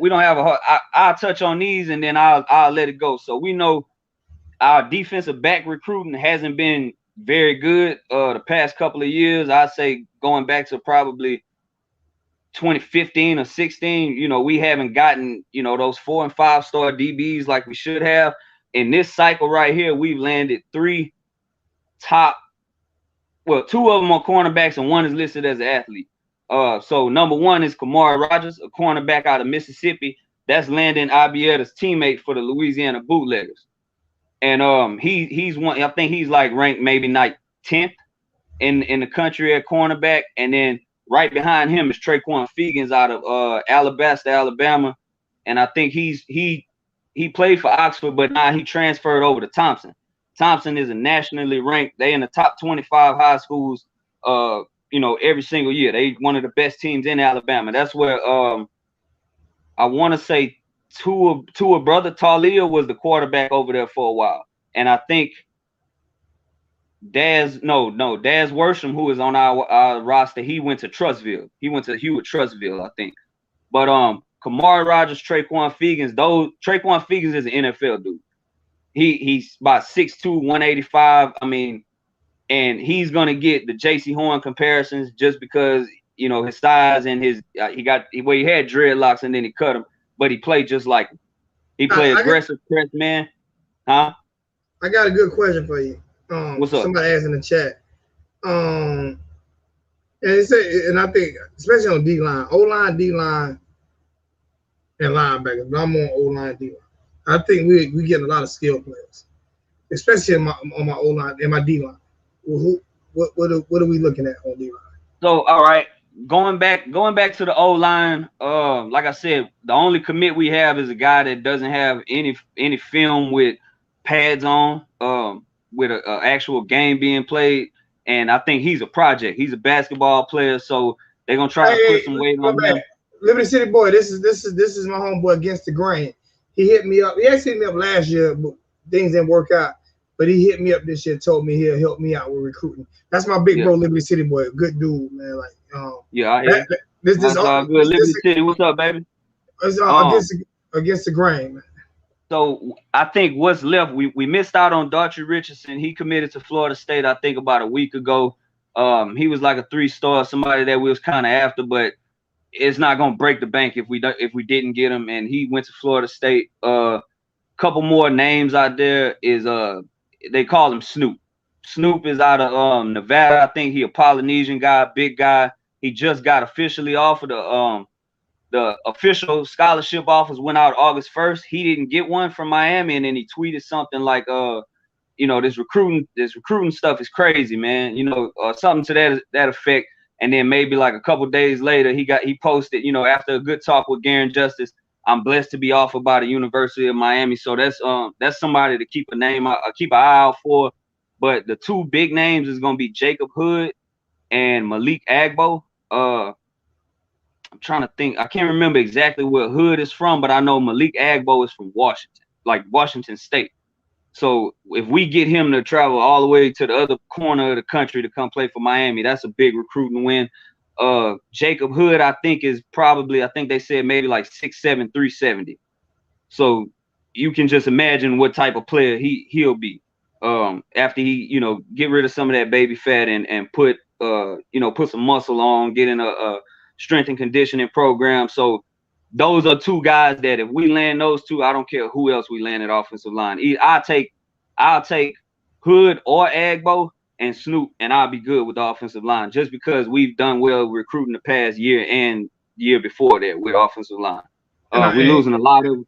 I love offensive line coach too as well. So. Yeah. I like Garen Justice too, and he played under Rich Rodriguez at West Virginia, and he has offensive coordinator experience. I'm not saying that he's gonna be the guy, but let's say he did get the job to be the offensive coordinator, you can expect like some type of shotgun zone read, you know, that power spread that Rich Rodriguez ran at West Virginia with Steve Slayton and Pat White, and he followed him to Arizona.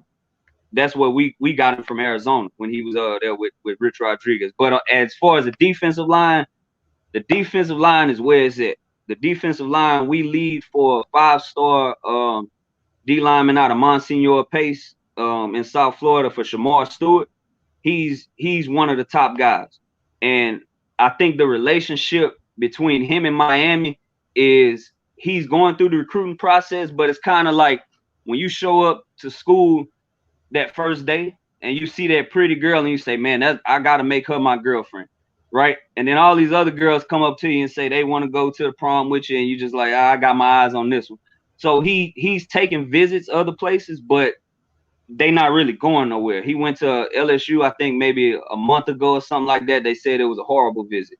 That's just kind of the word on the street. It didn't go how LSU would have wanted it to go, so they fell by the wayside. He had Ohio State up there, but there's not a whole lot of smoke for them. The last remaining team that I think we got to battle is Texas A&M, and we know how Jimbo get down. We know Jimbo can recruit his ass off. So that's one that we kind of we waiting to see. If he pop, the sooner the better, you know. But he might take it down the early signing day. And also another DN is Najee Kelly out of Dillard, I think, somewhere down there in South Florida. But he's another one. Now his game reminds me of Shamar Stewart. Is more like a, you know, Kayvon Thibodeau, that was the #1 player in the nation that went to Oregon. Yeah, that's what Shamar kind of got to build in a game like him, where he's like a strong side defensive end. Najee reminds me of Caleb Vaughn Chesson from LSU a couple years ago, where he's not a real big guy, but he's quick and he's strong. So, you know, he might be like a weak side defensive end that uses speed to get around people. And I think that's the two main ones we after. The dark horse in all of this is Marvin Jones Jr. out of American Heritage. That's the one that, you know, his dad is a FSU alum. You know, he a legacy. If Norvell can't close the door on him, it's probably between us and Alabama. And I definitely take him. Shamar, Najee, and Marvin Jones Jr. will be a hell of a D-line haul. Now, go ahead. Trying to figure out how special teams, because you know we always forget about special teams, right? Until we get people threatening Bubba back to life. Yeah. So, have you noticed any punter or kickers that you feel like can give us good field position and things like that? Have we seen, or is that something that we need to look into and see what we're looking at? Off the top of my head, no kickers, because we just got Borregales' younger brother. He's he gonna be a true freshman, so we're not gonna be looking for a kicker for another 3 years probably. I think we have to have a backup though, because what if something happens to him? Yeah, that's true, but I don't think it's necessarily like a scholarship need. Like we got to go get another scholarship kicker. It might be like a walk-on. So you remember when we had Bubba Baxter and he was stinking it up. We had I can't think of the kid name, man, but he came in and he was like a short distance kicker. Yeah. And you know when Bubba was struggling, we would bring him in, and I think he was like a walk-on or something. You know why I brought that up? What's up? You know why I brought that up, especially kicker. And I'm gonna tell a lot of you young black kids. Man, who even in college, who probably don't see the field as much as you want to see the field. That kicker from the Oakland Raiders. Remember him? Yeah, Marquette King. Remember, bro? He was a great football player. He could play, but he just wasn't. He wasn't better than people on his team. He was a fucking athlete, and he taught himself how to kick. If you're not seeing the field, man. You're not seeing the field, man. That's a position that always can be available, man. Is a punter or kicker, man. Like serious. He signed a what? $10 million contract. You keep up with like youth football? I keep up with high school football. I'm going to actually start. High school football, South Carolina. I'm going to start recording some of the games. The reason that I asked, they got a team out of North Carolina called the Clock Boys. They're a 13U team called the Clock Boys, man. They got a kid on their team, a young black kid that was a soccer player, and that's all he do for them is he kick. Every single touchdown they score, he putting it straight through the uprights. That's his game. Yeah, he understand his role on the team. Hurricane Miller said he was a diva kicker. He was a diva kicker. He was the Chad Johnson of kickers. So old boy from bro. He'll put one inside the 10-yard line and start celebrating like he scored a touchdown. But yeah, I'm glad you mentioned that about the young man. What's going on, T2Y? Said Peyton off the team. Peyton off the Who? team. Talking Jeremiah Payton? Jeremiah Payton off the team. I'm about to put you. I'm gonna put the stream key. No, stay on against the grand guy. I don't know if you got something to do, but I'm good. What's up? I'm gonna bring in T2Y for that. All right. No, I want to hear about this about Jeremiah. Yeah. And that's what I love about T2Y. I do what I do. If we hear something, we try to share it with each other. We don't. It's no secret society shit. You know what I'm saying? Yeah. Like nobody trying to get all the credit for who did it. You know what I'm saying? He could have waited. He could have waited till he did his show. You know what I'm saying? And did that. Yeah. So I put a stream key in the chat for you. If you can come in, man. What's good, Derek? What's going on, man? Hurricane Minutes on teach you all that bad news shit. Oh my god. But yeah, as far as the recruiting go, that's pretty much where we at with it. I didn't touch on pause, but Chris Graves, who is he's a 4-star athlete out of Tampa. Well, Bishop Virat, he went to the same high school as we just signed the kid, Malik Curtis, who is probably gonna be like a kick returner.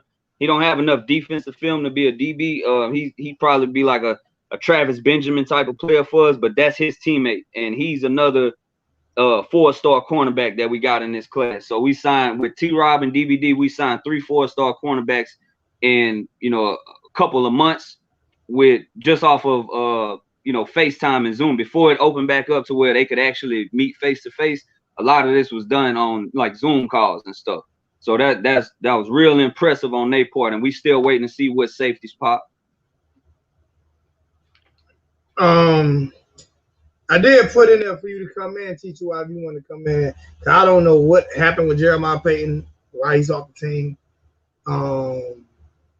If anybody know, let me know.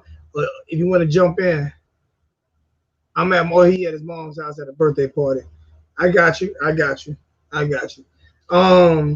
anybody want to speculate, should I speculate? Should I just type this in, man, and figure out what the hell going on with Jeremiah Payton?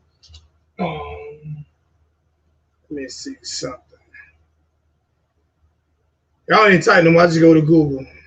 Well, I got no. Let me see. Yeah, I'm just not looking at the chat. Yeah, they was talking about Jaheim Singletary too. That's one I don't want to speak on too soon, but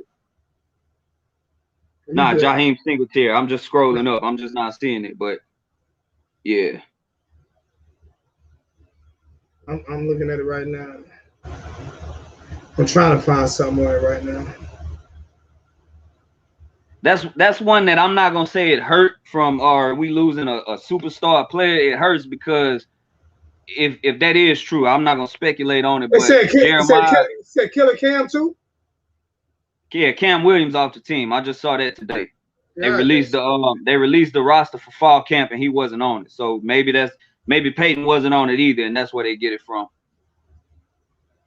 I might stay on a little longer tonight, man, and I thought I was gonna stay on because these are some things that I don't know how long you can stay on, but I'm gonna stay on. I'm here with you, bro. I'm here with you. And we're gonna plug your new YouTube channel in as well. And if you want to get your partner in, call him. He might be working. See, he work at the casino out here, so he go to work at 6:30. He probably just clocked in. Okay.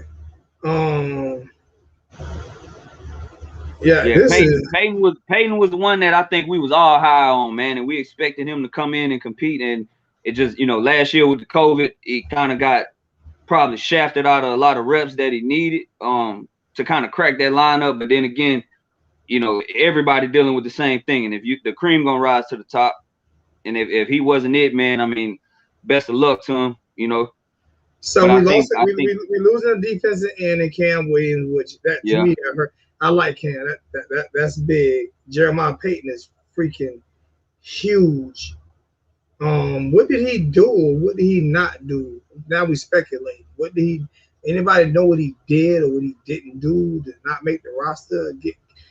get. If I'm not mistaken, though, man, and if I'm wrong, somebody can correct me in the chat. But early on, when he first got to Miami, it was the playbook that, learning the playbook that kept him off the field. I could be wrong. I could be confusing him and Pope, but I think that's what kept him from getting on the field early in 2019, because he was a 2019 guy.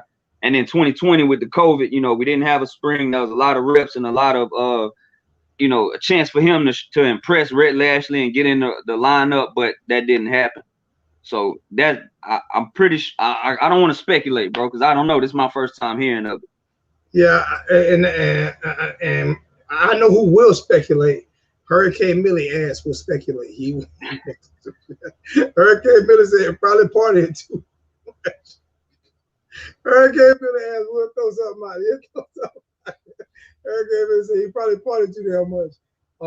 Avante, Cam, and Peyton. Yeah. You know what? And it's like that. It's not like those aren't names that we know. Yeah. Those are names that we expect to contribute. We expect it to contribute this year.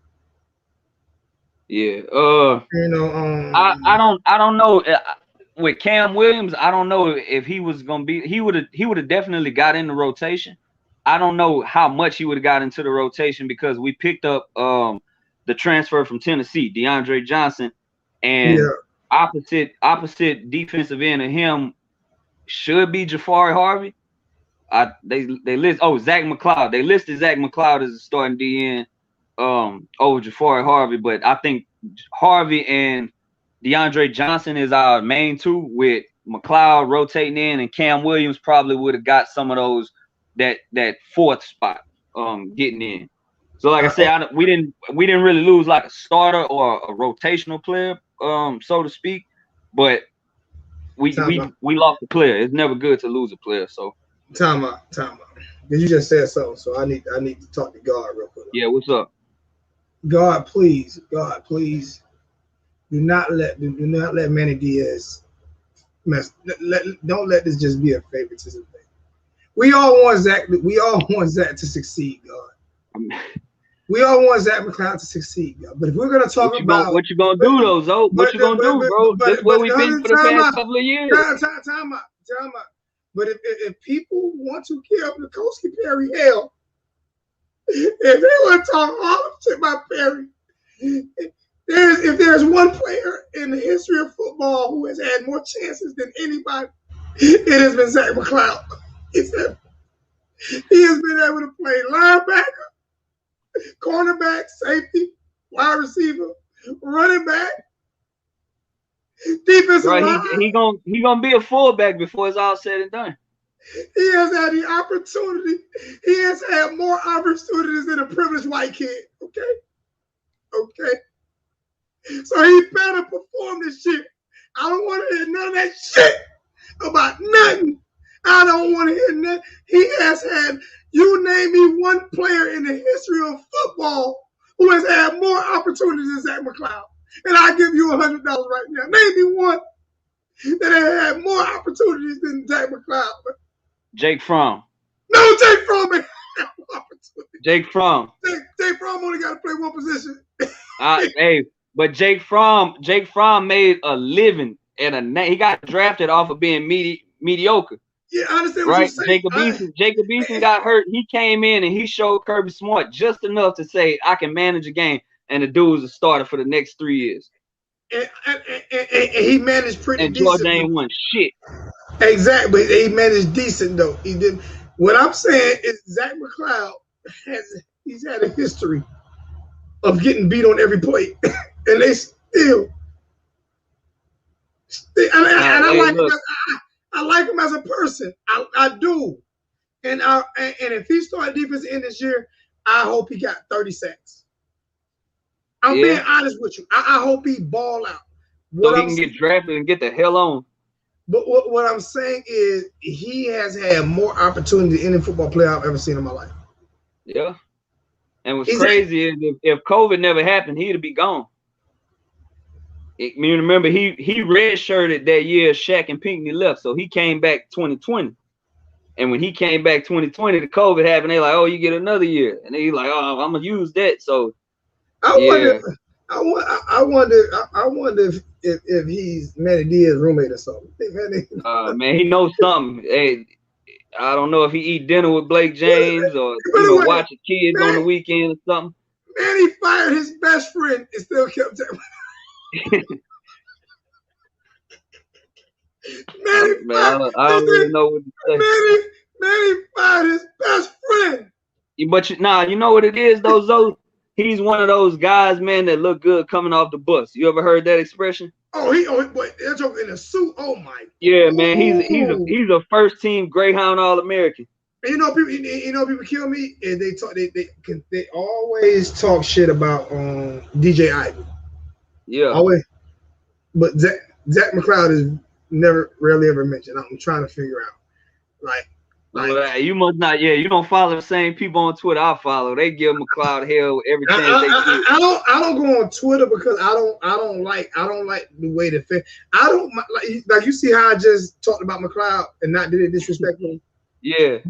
I don't like the cursing because let me say, see, I would tell Zach to his face how I feel about him. You know why? Because I would tell him in a respectful manner so he don't kick my ass. You see what I'm saying? These people on Twitter talk shit, and then when they see him, ain't none of that same smoke. I'm gonna talk the same way.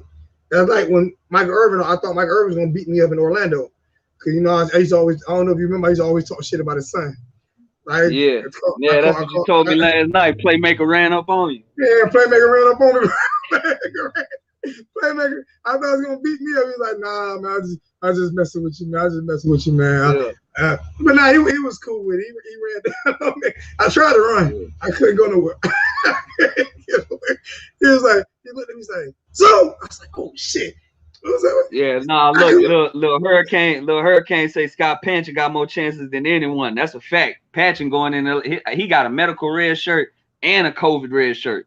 But he ain't playing though. What I'm saying is that what I mean by more chances is you out here. Patchin started over Russo. I know. Remember, Russo didn't start that whole year. I'm not. Listen, hear what I'm saying. Zach McCloud does not get benched. Nah, yeah, I got He don't get benched, man. Listen, they could call a play where he's supposed to cover the it could be the last play. I mean, it could be the last play on defense, and we get on offense and lose the game because of that. Hey, they got to come on and say. Now that you mentioned it, now I'm thinking about something. If they call a wheel route, and he's supposed to be on that running back, he's gonna blitz and running back wide open. So what you think of? All right, Zoe, what you think about this? Now that you said it, it got me thinking. Right, Pinckney was a weak side linebacker. McCloud was a strong side linebacker, and Shaq was the middle. Right. Mm-hmm. So if you notice, we run that the striker position was it was probably created to get McCloud off the field, and they still couldn't get him off. And you got to find somewhere to put him, but not look at it. Like I said, we didn't have no striker in 17. We didn't have no striker in 18. We had when Romeo Finley took over that job. No, maybe it was 18 that we started that. No, we started. But I know for a fact we started in 19 and 20. 19, 20. Well, Romeo didn't play last year. No, he did, didn't he? Yeah, he did. All right, yeah, I'm tripping then. Yeah, so them 2 years. So we had 2 years of watching McCloud get burnt out of the backfield and have bad run fits that, they was like, look, man, we got to put somebody else out there. We're going to take this third linebacker out and we're going to send in, a safety that can play in the box. Answer this question, though. But he still started. Hey, but what you want me to do, man? Like, you create a position to get him off the field, but still put him on the field. And he still snuck on, is what you're saying. Yeah. How the fuck that happened? How did that happen? It happened, bro. It happened. It's over with. It's over with, bro. We in 2021. We gotta let it go. No, we don't. We gotta let it go. No, we don't. No, we don't gotta let it go. Cause they still last game of the season, bro. I'm gonna have a barbecue at my house. You have one at your house, and we're gonna live stream it, right? And we just gonna have cakes with number 50, farewell 53. No, I'm traveling. I'm traveling to Louisiana. I'm coming to your house. Hey, you gotta, man, come get you some boudin, man. We got crawfish, gumbo, all kinds of shit down here. This is how crazy it is. Just think about it. We got linebackers now. I'm taking credit for this. I'm giving shit. Nobody say. I'm taking credit for it, and I'm pretty sure you heard me say it. Sorry, Carter. I didn't understand. Shut up, Google. Amari Carter is going to be a linebacker. He should. And where is he at now? He a linebacker. They moved down linebacker. And I said the only thing is when you do that, it's like we only running two linebackers on the field. So either you play middle linebacker or you play weak side linebacker. He gonna play weak side. He gonna start. I don't like him over Keontra Smith or Gilbert Frierson though. I do just because of the experience, and I feel like here you go. Now you sound like one of them damn Miami Hurricane coaches. No, this is what I'm about to say. Could you trust Gilbert Frierson or what's name to cover anybody? Hell yeah. You try at a safety position. You think they're just as I'm gonna tell you why. Because on the first snap of the game, let's say a team runs something vanilla. They got a scripted play. Hey, we're gonna run a zone to the right. And Amari Carter is your weak side linebacker, right? He come in, hit the dude in the head, now he gone for the rest of the game. See, that's the thing about so then whoever behind him is just Carter. But it won't be as open as it is. A lot of his hits. If he come down from safety. Yeah, he's coming down. That's what I'm saying. He's coming down. That's why I think it's a better fit. I think he fits there. But I could be wrong. But I tell you this here. I'm gonna give you one. Fuck it. You let Amari Carter start at linebacker, and you put Gilbert Frierson at defensive end and Zach McCloud.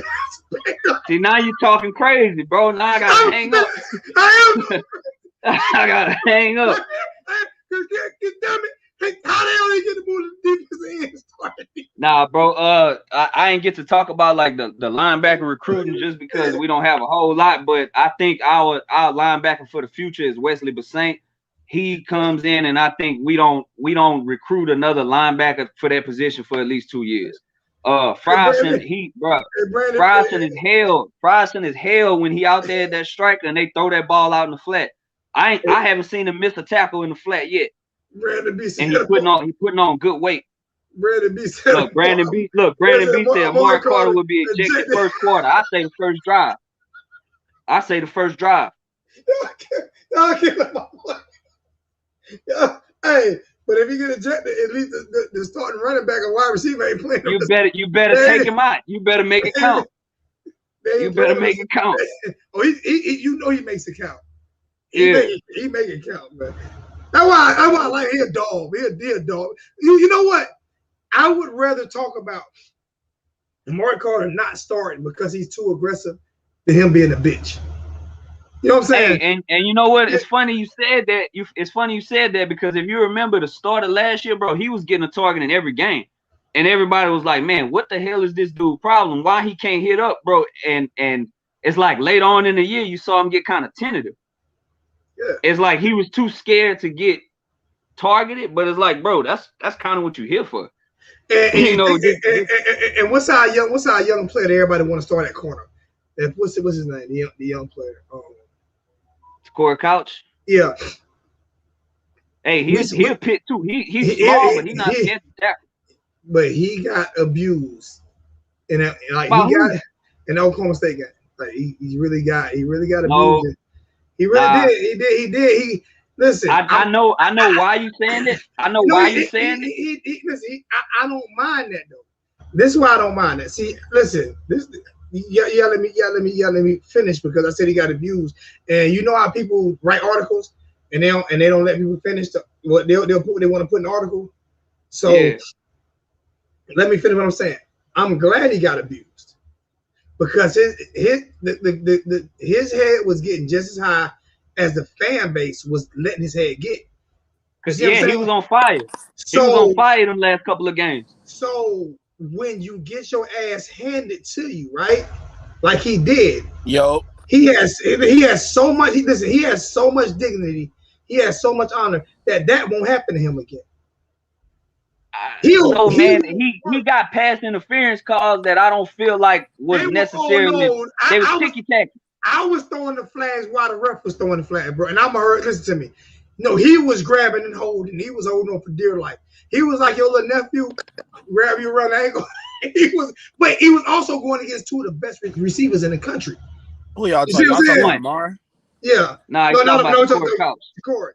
He was also going against two of the best, but he got abused. I don't mind it because for his size, bro, to play aggressive like he played, that's hard to find. That's what I'm saying. So hear me. I don't mind that because I feel like he's going to learn from that. You cannot grow if you don't. Well, no shit, he gonna learn from it. Mike Rumph ain't his coach no more. He gonna learn from that. It's not Rump's fault, bro. Man, it's always Rump's fault. No, it's not, bro. Like I just hate when people say that, bro. Like it's not. Man, it's always Rump's fault, man. Everything, bro. It was the dude that left to Utah State fault. That's not their fault. You can only do you go Johnson starting. Hey, what's your name, bro? What's your name? Miller starting. McLeod. I can't hear you. My name Derek, bro. Derek. All right, what's good, bro? Q. They're down there. He down there. I'm down here in the Gables. Yeah, he down there in the Gables with the boosters, man. But look though. I called for this whole Zach McLeod thing, right? So I had to. Oh shit! Here we go, man. I had to call. I'm gonna tell you what, because him and Zach hang out together. No. What I was saying, the coaching staff, like he told the coaching staff he want to play DN, but Zach was a DN in high school anyway. I don't give a damn. I don't care nothing about that. No. But look, listen, so look, I know. I don't want him to start. Like, but the thing about it is, they asked him. Work on some moves, pass moves, and put on some weight. This man exceeded expectations already. The man put on 17 pounds. Like, you would at least try him at the one position because he showed you already that the work ethic there over the other DNs that played there. Hey, but look, Derek, look what we just said, bro. Is the tackler effort there? Is the angle effort? No. What we just said about McLeod, though. You could just tell him to go get the ball. That's all. At the end, you just got one thing: go get the ball. No. You got zone coverages. I don't even know. No. Man, bringing the house. I don't know if he know how to swim. I don't know if he know how to swim or rip. But that's why they told him to work on some moves. Like that's why they told him to work all right, let me ask you this. How many rushing yards you think North Carolina put up on us if McLeod is at DN running up the field instead of squeezing? I guarantee you they put about 700 on us. It don't matter who it is.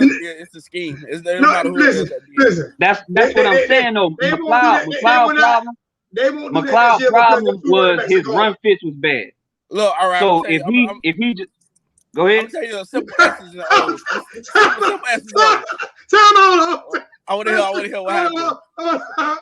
You asked how many yards would they get with him there. I'm about to put it up here for you. No, but it don't matter. It don't matter who. Hey, but he see what I'm saying though. See, that's what gashed us in that game. In that game, we had DNs that wasn't squeezing on the counter, right? And because they wouldn't squeeze, they don't teach the squeeze that at Hurricane. They don't do that anymore. Oh my God! What they tell them is they rely on the first step. They rely on their first steps to get around the defensive end. Offensive tackle. So with a playing so aggressive like that, you leave holes behind you. Yeah. Hey, and that's how we got gashed on the counter. That's what I'm saying. If you put McLeod at linebacker, that's where he was a step late at linebacker. Liberty City Boy got a question for you, Derek. Liberty City Boy said this dude couldn't get off the O-line at linebacker. Damn. You said it, not me, bro. Liberty City, man. I wish I could donate something. That's a good point. But he was at 240. Hey, he was at 240 at that time. Now he like 265, bro. Like, let's hey, but what did I just say? His problem ain't how he looked coming off the bus. He got coming off the bus down to a sign. Oh yeah. Hey, you know what? Playing in the game. On that, though. But he couldn't play DN. Yeah, he could put on all the weight he wants. Oh my God! No. Hey, he had a running start. Everybody else was still. He had a running start. It's like he had concrete feet, bro. Like he couldn't go nowhere, bro. He had concrete feet. Now what happened to him? You can't make this shit up, man. He'll be back. No, I'm gonna put it back in the chat. You know what happened with that zone? You know what happened with him? He be thinking too much. I'm like, what the hell he thinking about? Just go. Oh my God, this shit is hilarious. This shit is hilarious. I be. Oh my God. Bro, I don't know how I decipher the play, and you know how I am. I'm like, yo, it's right there. So why you just don't go? It's right there. It's not a rocket scientist. Yeah, my bad, bro. I didn't exited out of the thing. But this shit is hilarious. If you call, bro, to defend McLeod, you gonna get your issue. Zono, I take that heat. I'm gonna tell you this here. He did me a favor one day because we were talking about the quarterbacks holding on to the football, and everybody was killing the offensive line, right? And Derek was killing him a little bit, but he said, "I'm gonna give him a little slack. I'm actually gonna pay attention more." Right, and I was telling people, it was the year that who was getting sacked all the time? Jaren?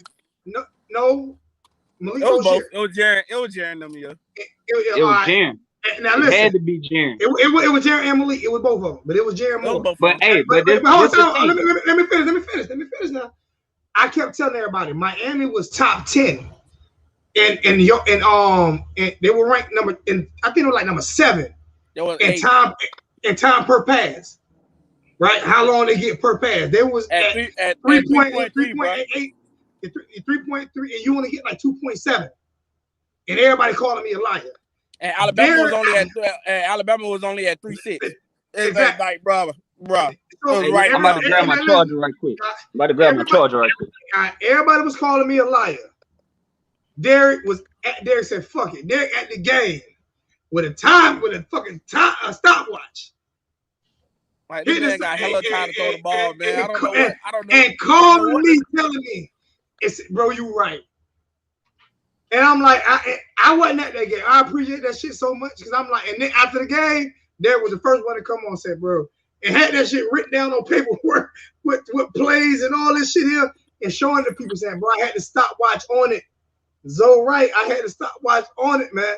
It's not the offensive line. Stop blaming the offensive line. These motherfuckers will not get rid of the football, man. Yeah, they won't get rid of the football. He don't trust his eyes, bro. They don't trust their eyes, so they scared of and see, that's what I like about the new quarterback. What's his name? I forgot their name already.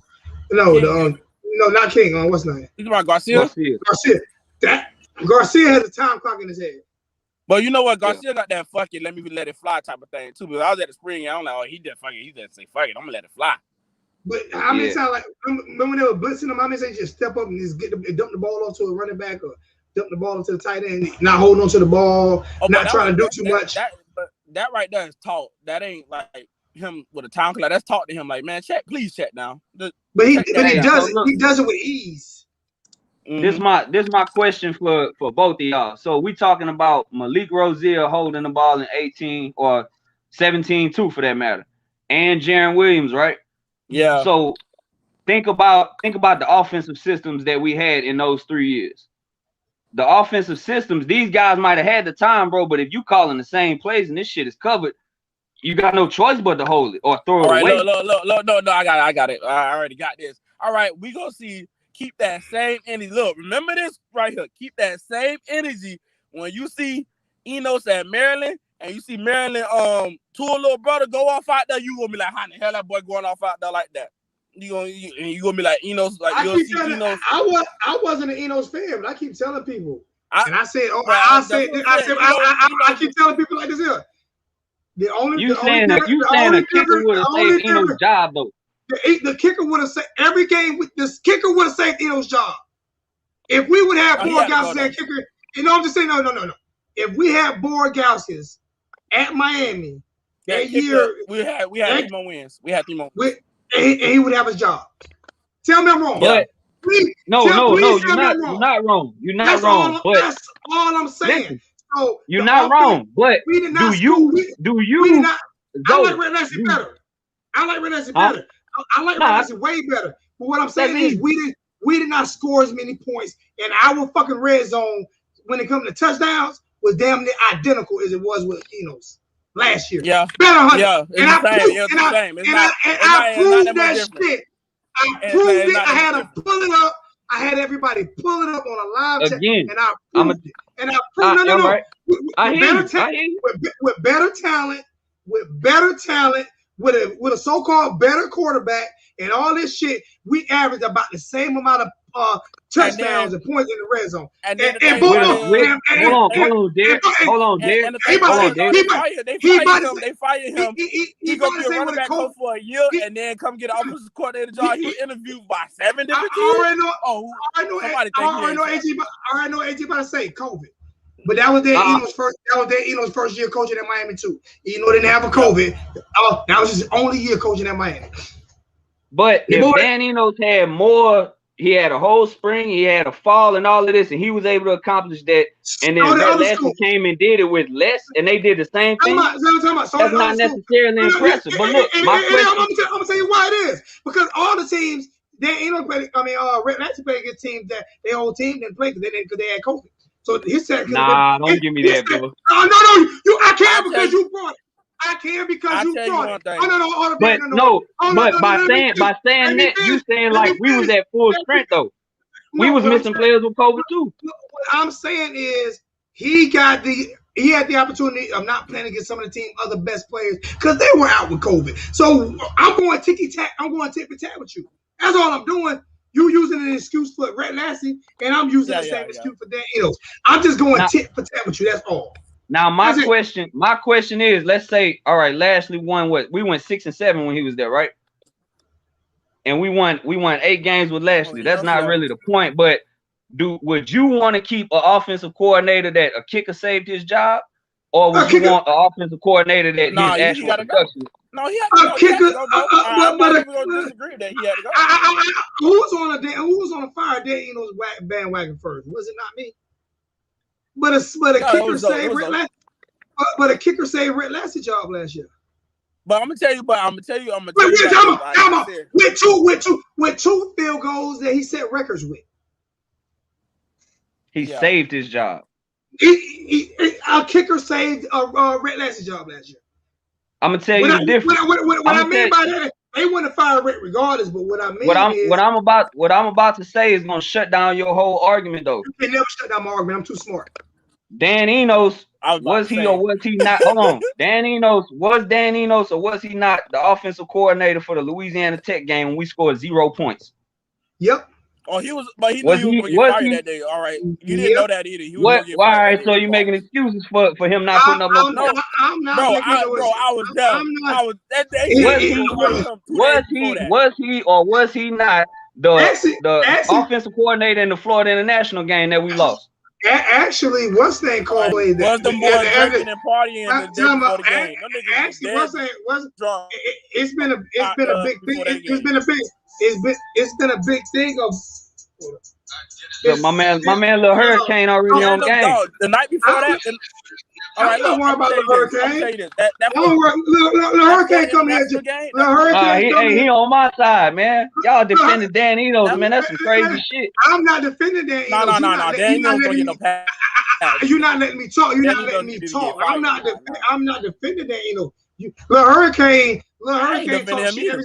Lil Hurricane come here and talk shit about me every time he come on. I just like listen to the I think he a grown man with a little boy complex. So I just like listen. But if you're gonna take a second let me get this point across. It was a whole bunch of shit going on about who was calling plays, whether it was John Rick or Dan Enos or whoever. There's a whole bunch of shit on that. There's also a whole bunch of shit about Dan Enos getting fired. Nobody wanted him. I never wanted him. I would take Red Lassie over him any day. I'm not defending any day. What I'm doing is I'm just putting up stats that y'all cannot deny. Not you, Lil Hurricane. Nah, I'm about to pull up my stats that you can't deny. No. Why did this man not have his play sheet laminated? I agree with all that. That's a five-bullet. They should have been gone that game. They should have been gone, bro. I don't have to worry about Lashley pulling no shit like that. What I'm saying, what I'm saying is facts. Is that the kicker made kicks in Rhett Lashley year, and Rhett Lashley is a better OC. We should not have had to defend on the kicker as much as we did with D'Eriq King, the great D'Eriq King. With the great fucking D'Eriq King, we should not have to defend on the kicker as much as we did. Yeah. No, what I was saying was, all right, bro. I took. Remember, I told you about this already, but Jaren and Cozy and all them was complaining, bro, about being too hard on them about the offense and being predictable. Like you can't be like you gotta like when you hit the post, you gotta hit that 3 yards ahead of time, 4 yards ahead of time. He wanted them to do that, so they made them think a lot. So they complain about that. Rhett Lashley don't do that. He keeps them on one side of the field, one side reads, and make it very simple for them. That's all. That's all he do. He keep it simple. Hey, that ain't though you run.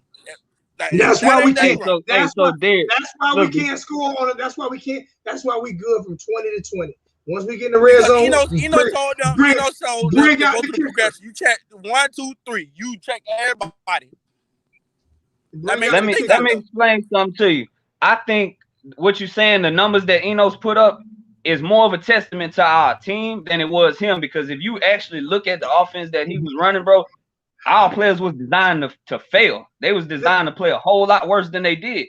When you under center and you running play action and you turning your back to the defense and you got a true freshman left tackle, bro, you gonna get sacked. That's how he got 10 sacks against Florida. It wasn't necessarily like I'm not disagreeing with you on that. But that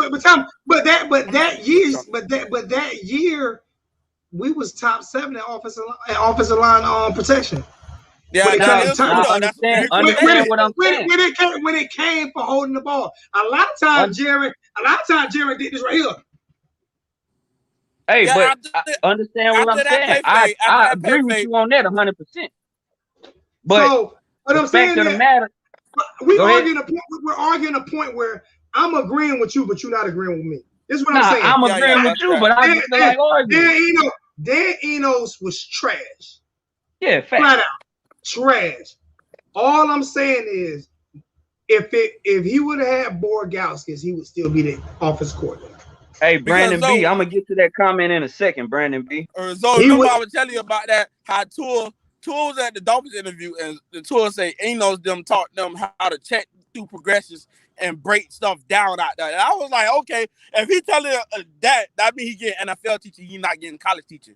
Like he telling him how to check stuff down, to be a real quarterback. That's why I was like, that just added pressure to any quarterback to learn that on the fly.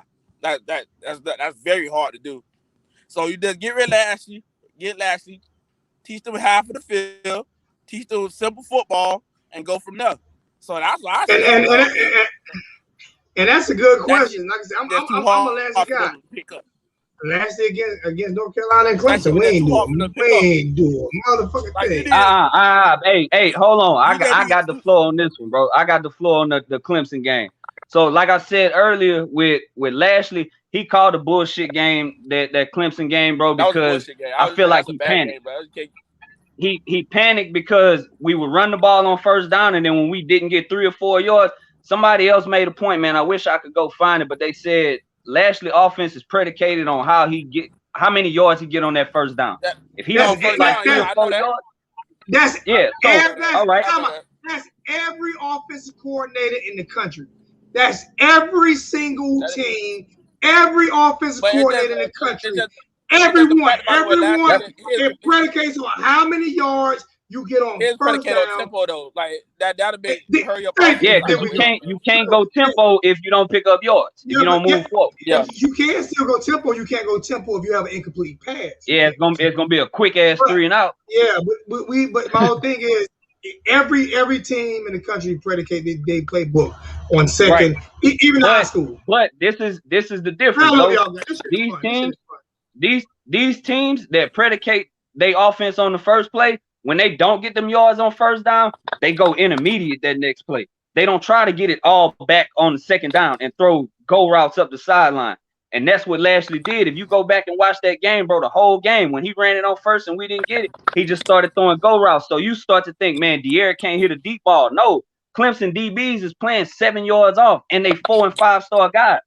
You throwing 50-50 balls to D. Wiggins, who ain't, like I said, he ain't caught a jump ball in 3 years. Now, can I say this? Yeah. Can I say this here? And hold on, before you say that, and 125 yards in penalties. All right. The same That's how many penalty yards we had against Clemson. The same thing happened every. That's been happening every year. We don't put up 125. We don't put up 125 yards a game, and the difference is that's a top 10 game. Maybe 119. Nah, I say we probably average somewhere in the 70s. 125 yards a game, bro. You can't do. This is what I'm gonna say right here. And everybody gonna say it's me taking another shot at De'Aaron King. It's not me taking another shot at De'Aaron King. It's me taking a shot at his style of play. Because people say when he played at Houston, he could throw the ball up the middle. First time when he played at Houston, they played spread defense. Yeah, but he playing G5. He not playing Power 5 competition. Exactly. They play spread defenses.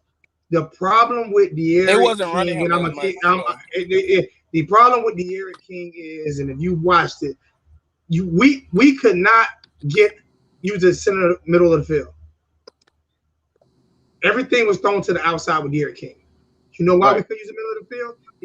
And you go back and look at it. I've watched every single game from last year. Derek, you know me, Derek. You know I'm truly a student of this shit, whether people like me or not. That's his best game. I used to be a coach. I'm saying throwing the ball in the middle of the field. Anytime that De'Aaron King throws the ball in the, like a quick slant or something in the middle of the field, he rolls to that side first. It's like a bootleg roll, and he'll throw the ball to the tight end in the middle of the field. He does not throw the ball to the tight end in the middle of the field. Because he got. I'm talking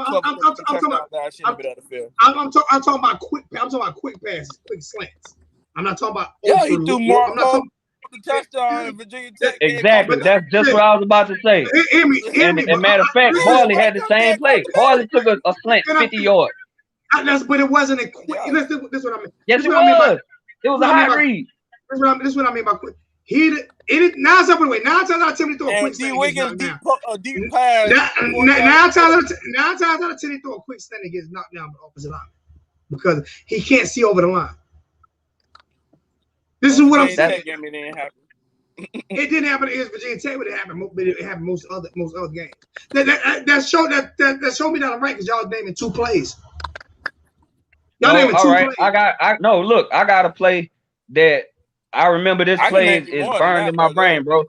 It was 3rd down against Clemson. They stacked the box and they didn't even try to hide that they was blitzing, and we didn't have a slant call to the middle. The middle of the field was probably like 3rd and 7. But we throw a 5-yard slant, we take that shit 30 yards. So my question is, what I heard through the grapevine is they didn't want King checking in and out of plays, maybe because they didn't have a spring and he wasn't that comfortable with, making them reads at the the line of scrimmage. You don't have to hear from the grapevine. That's a very true statement. Right. So that's kind of the same thing So you the grape now? Just because me and you that color, you the grape now? No. But that's an issue that I'm saying that like maybe he wasn't. A lot of people don't know about Lashley. Lashley looks at what they looking at. He played quarterback. He looks at what they looking at, and he'll change it all up on the sideline. Yeah, he'll change it all the way up. You know what? Though I just you know what? No matter I can say this here. No matter who quarterback this year, no matter who starts against Alabama this year, and you know me, Derek. I'm all in. Like serious. Whoever play, I'm all in. I'm not judging. I'm all in. I you know what I like about me? And Derek said, and you've been watching me. I ain't like a lot of these other guys who sit here and wait till the shit hits the fan, and then all of a sudden they start talking. They start criticizing the quarterback. I'm gonna criticize you from what I see from game to game. You know what I'm saying? I'm not gonna sit here and say I love you today and fuck you tomorrow. I'm gonna love you always. even Malik Rozier, even Jaron Williams, and her, I'm gonna love them always. I want you to succeed, but I'm gonna judge you accordingly as to what I see. That's it. I have nothing against De'Aaron King. If he starts, I want to win that championship with De'Aaron King. You see what I'm saying? I'm just going by what I see, and what I see from King is not great. Stop saying that. Don't stop. He's not great. There's not one great player on Miami. That's another thing that happens. We call these players great, and that shit get to their head. And Jaron Williams was the greatest thing since sliced bread. We got him. Remember, he was the greatest quarterback. That's two completely different players, though. Zo. No, hear what I'm saying? That's not what I'm saying. He was the greatest thing since sliced bread. What I'm saying is, you build it up and then you tear them down. You build them up and then you tear them down. Yeah. How many players have we built up and tore down? How many? How many? An ass of them, most of them. We build them up and tear them down. We build them up and tear them down. Every player we get every year. Marcus Pope. But I would tell you, I would tell you. Pope was the greatest receiver. Pope was going to be the next great. The next But great. that wasn't based off of what he did in our uniform. That was based off of high school. It don't matter, but they build them up and then they tear them down. That's not what I'm gonna do. What I'm gonna do is go game by game. I'm gonna go game by game, see what you can do, and then judge you off of that. King is not great, bro.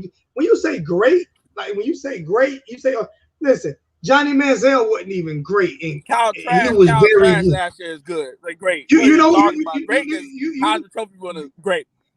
No, great was the Sith Lord at Clemson.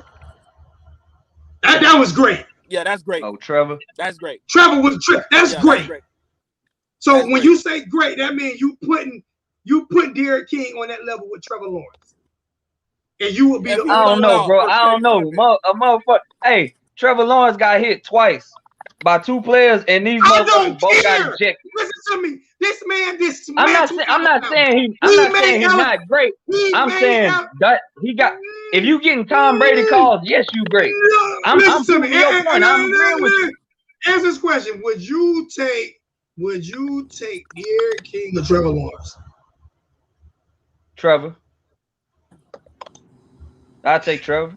If we had, if somebody put a pinky on him, I'm gonna get a roughing the passer flag. Hell yeah, I'm gonna take it. That first year against Alabama, when they beat Alabama, that year he didn't get those calls. All right, that wasn't. Listen, no. I'm talking about that wasn't. No. But you trying to give him credit for some shit that whole team did. They had an NFL defensive line. He didn't win that game by himself, though. I might take I'm about to mute you. Listen to me. This man is the only. He single-handedly destroyed their defense, bro. That was the worst. That was the worst ever. I guess the all-time leading rusher in the ACC didn't play right behind him. That's not what I'm saying. Alabama played a lot of teams. You said single-handedly. Listen. You said single-handedly. Alabama played against a lot of great teams and never had their ass handed to them like that. And when I say this man made every fucking throw, he made every throw. He made Alabama defensive backs look like high school defensive backs. No, I watched the combine with him, and I watched them how they raved. They raved about this guy. They raved about that man. This man had the best back. I couldn't even pronounce back shoulder throw until I watched this motherfucker start throwing them shits, man. You gonna let me speak on that one game, the Alabama Clemson game? Yeah, and I'm gonna pull up Brent Venables. Go look it up. But Brent Venables, he took to a lunch money that game. I ain't saying he didn't. I'm talking about what. When you say he single-handedly, you act like he took 400-500 yards. And Alabama only put up 19 points. Think about it. 2 or 4 pick six in that game. How many points did he throw for? How many points did he throw for? Y'all did he throw for that game? Trevor Lawrence. He played as good. He played as good as a freshman could have played against the best team in the nation. I give him that 100%. He played as good as anybody could have played. And we gonna say that's Eno's fault too. What's Eno's fault? Eno's fault. Oh, well, Enos wasn't the offensive coordinator though. He was just a quarterback coach. That game. No, I'm saying period. When he was at Bama, he wasn't the OC. Yeah, well, he was the quarterback coach though. So yeah, Tua didn't know what to do.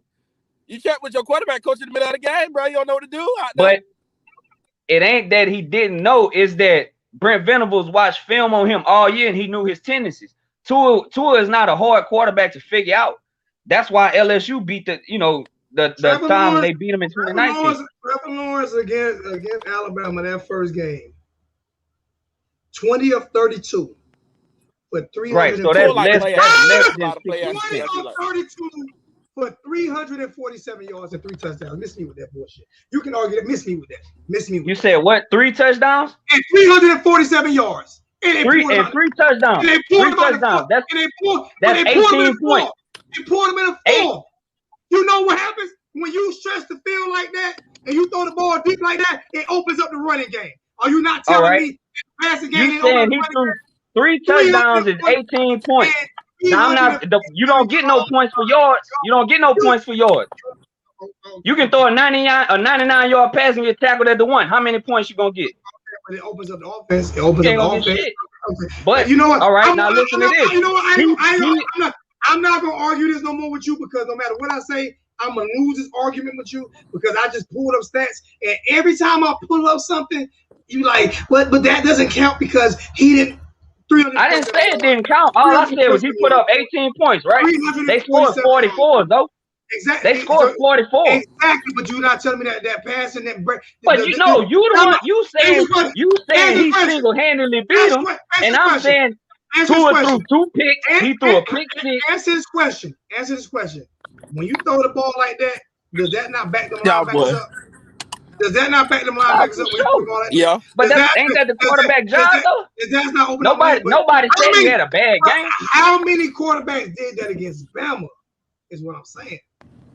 Not too many. In a championship game or just period? That was Bama's worst loss in the championship game ever. That was Nick Saban's worst. That was Nick Saban's worst loss at Alabama ever. But I mean, you can't take the crown and just put it on his head like, oh, this was a Trevor Lawrence coming out party. No, I didn't take the crown. I said he's great, and I said you can't. But you boiled it down to one game his freshman year. You can't compare King to you can't compare. I didn't. You did. You compared him to King. I didn't. Somebody in the chat did. I mean, I'm just saying. I don't know how we got up on it, but you did. Somebody compared somebody to it. It was brought up in the chat. It was brought up in the chat. I'm about to look it up right now. It was brought up in the chat. I said you can't compare you because somebody no. Richard said King is great. Richard Hill said King is great. I said King is not great. Trevor Lawrence is great. King is not great. King is good, not great. Great. Hey, Brandon, I wasn't trying to discredit him. Joe just said he single-handedly, all this that he did. And I'm saying it was more that happened to Alabama than what Trevor did. I tell you what. How come if somebody say Michael Jordan single-handedly won championships, people gonna be like, Michael Jordan the greatest that. Bro, I'm speaking figure of speech. Like he single-handedly dismantled that. And to be honest with you, he dismantled. He confused that defense. He fucked that defense. All right, if Trevor great though, but didn't Alabama beat them the next year? Yeah, they did. They went in the playoff, right? They did. The next all right, year and the next year they got Trevor got 2 championships. No, Trevor got 1. Trevor got 1 championship. Yeah, he only got 1. He got 1 in 3 years. And then last year he got his teeth kicked in by Ohio State and Justin Fields, right? You know why? So I'm gonna use your excuse. I don't want to know why. When I pull up facts, now you saying, "Oh, that don't count." I'm gonna use your excuse. You know why? COVID is what I had.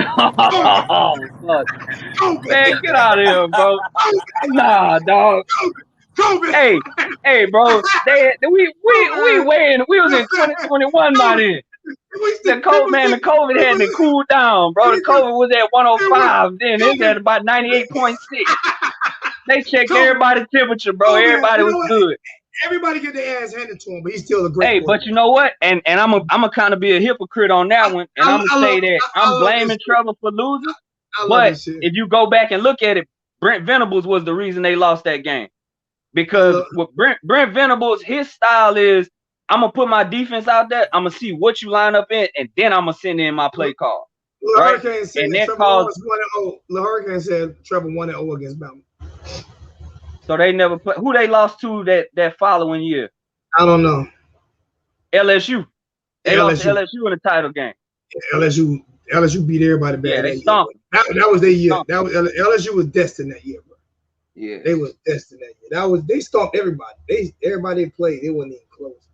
Yeah, but now this is what football talk is about, though. Like serious. That shit funny. I mean, it's not gonna be all facts. It's not gonna be all. It's gonna be a lot of opinionated shit. You know what I'm saying? If you can't deal with shit, I'm gonna lose. I'm gonna lose. I done lost more arguments than I done won when it comes to a lot of shit. Hey, I'm gonna tell you, bro, that Dan Eno shit, I ain't never been that wrong about nothing in my life. Cause my cousin, the one I told you was the Alabama fan, he was like, man, y'all getting a good one, bro. Dan Enos, he know his shit as a quarterback guy, but OC just wasn't his thing. As far as calling plays, like I'm gonna say this, Dan Enos might have been a little bit ahead of his time, because I saw somebody make a comment that so many teams are going to that 4-2-5 defense to stop the spread and stop the air raid and all of this, that you're gonna start to see quarterbacks go back under center. And you're gonna start to see, you know, a lot more 12 personnel with tight ends and running in between the tackles, because somebody made a comment that, you know, they moving away from linebackers and going to safety. Well, if you're gonna do that, I'm gonna just put bigger bodies and run over them little DBs. That's how the game goes. You know, when it was the defense, I watched the old Miami game the other day, man, from like '86, the Oklahoma and Miami when they had Bosworth, and a base defense was like a 52 defense. You know, Miami had wide receivers lined up in the 3-point stands back in the 80s.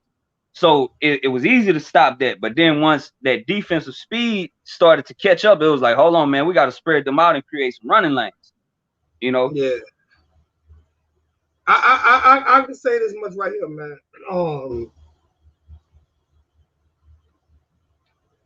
We fucked up last few years a lot on coaching. Like we had some horrible coaching. We can blame McLeod. We can blame Mike Rumph. King. We can blame Ivy. We can blame Baxter. At the end of the day, man, we had 2-star coaches coaching 4 or 5-star players on some real shit. And this year is the first year that I feel like I'm comfortable enough to say that we can beat Bama.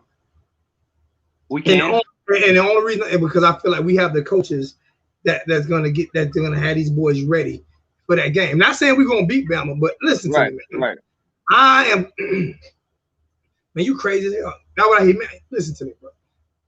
Say if we win, and I say we're gonna win by 10.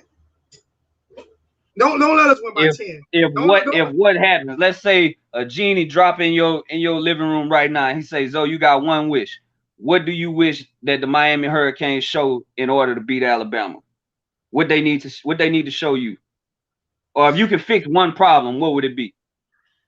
You say only one problem? One problem. Proven quarterback.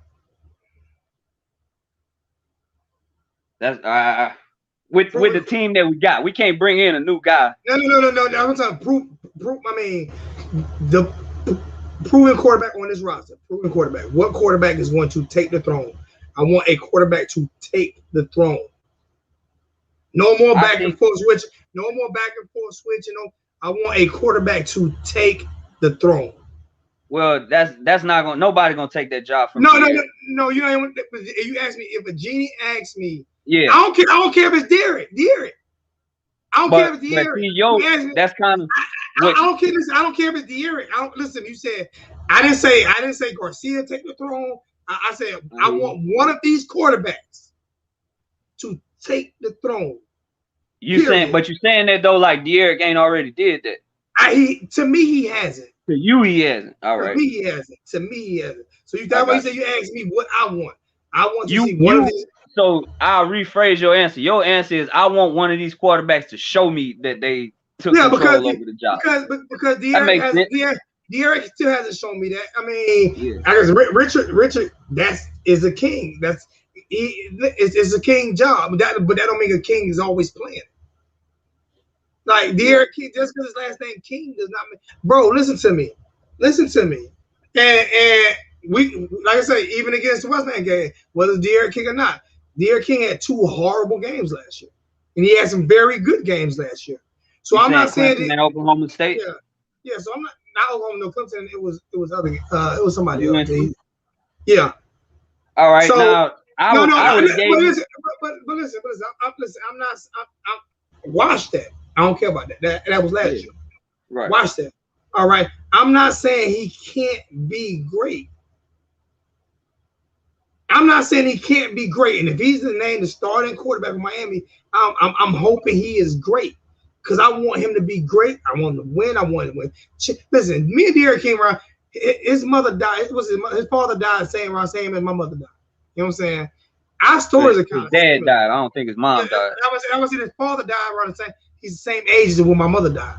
You know what I'm saying? Yeah, I was a little younger. You know what I'm saying?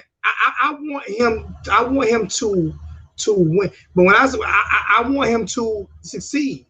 And if he's a starting quarterback, I want him to be great. Serious. I want him to be great. I want to see that. I want to see that bro, he can make every throw. Especially coming off of an ACL.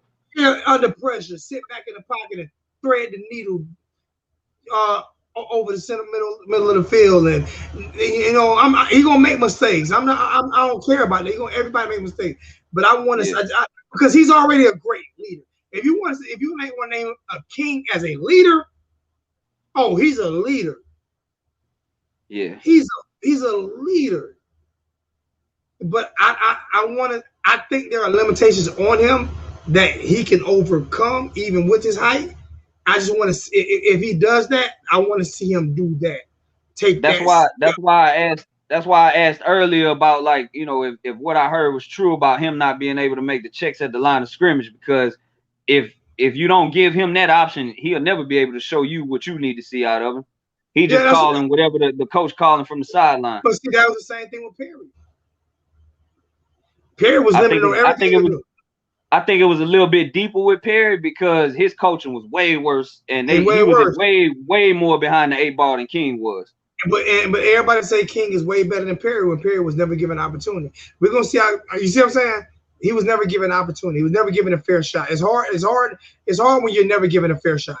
It's hard whether. But you know what's crazy though about, not to cut you off, Zoe, but Perry, when you think about it, bro, Perry, he had his off games, but he outplayed 3 quarterbacks.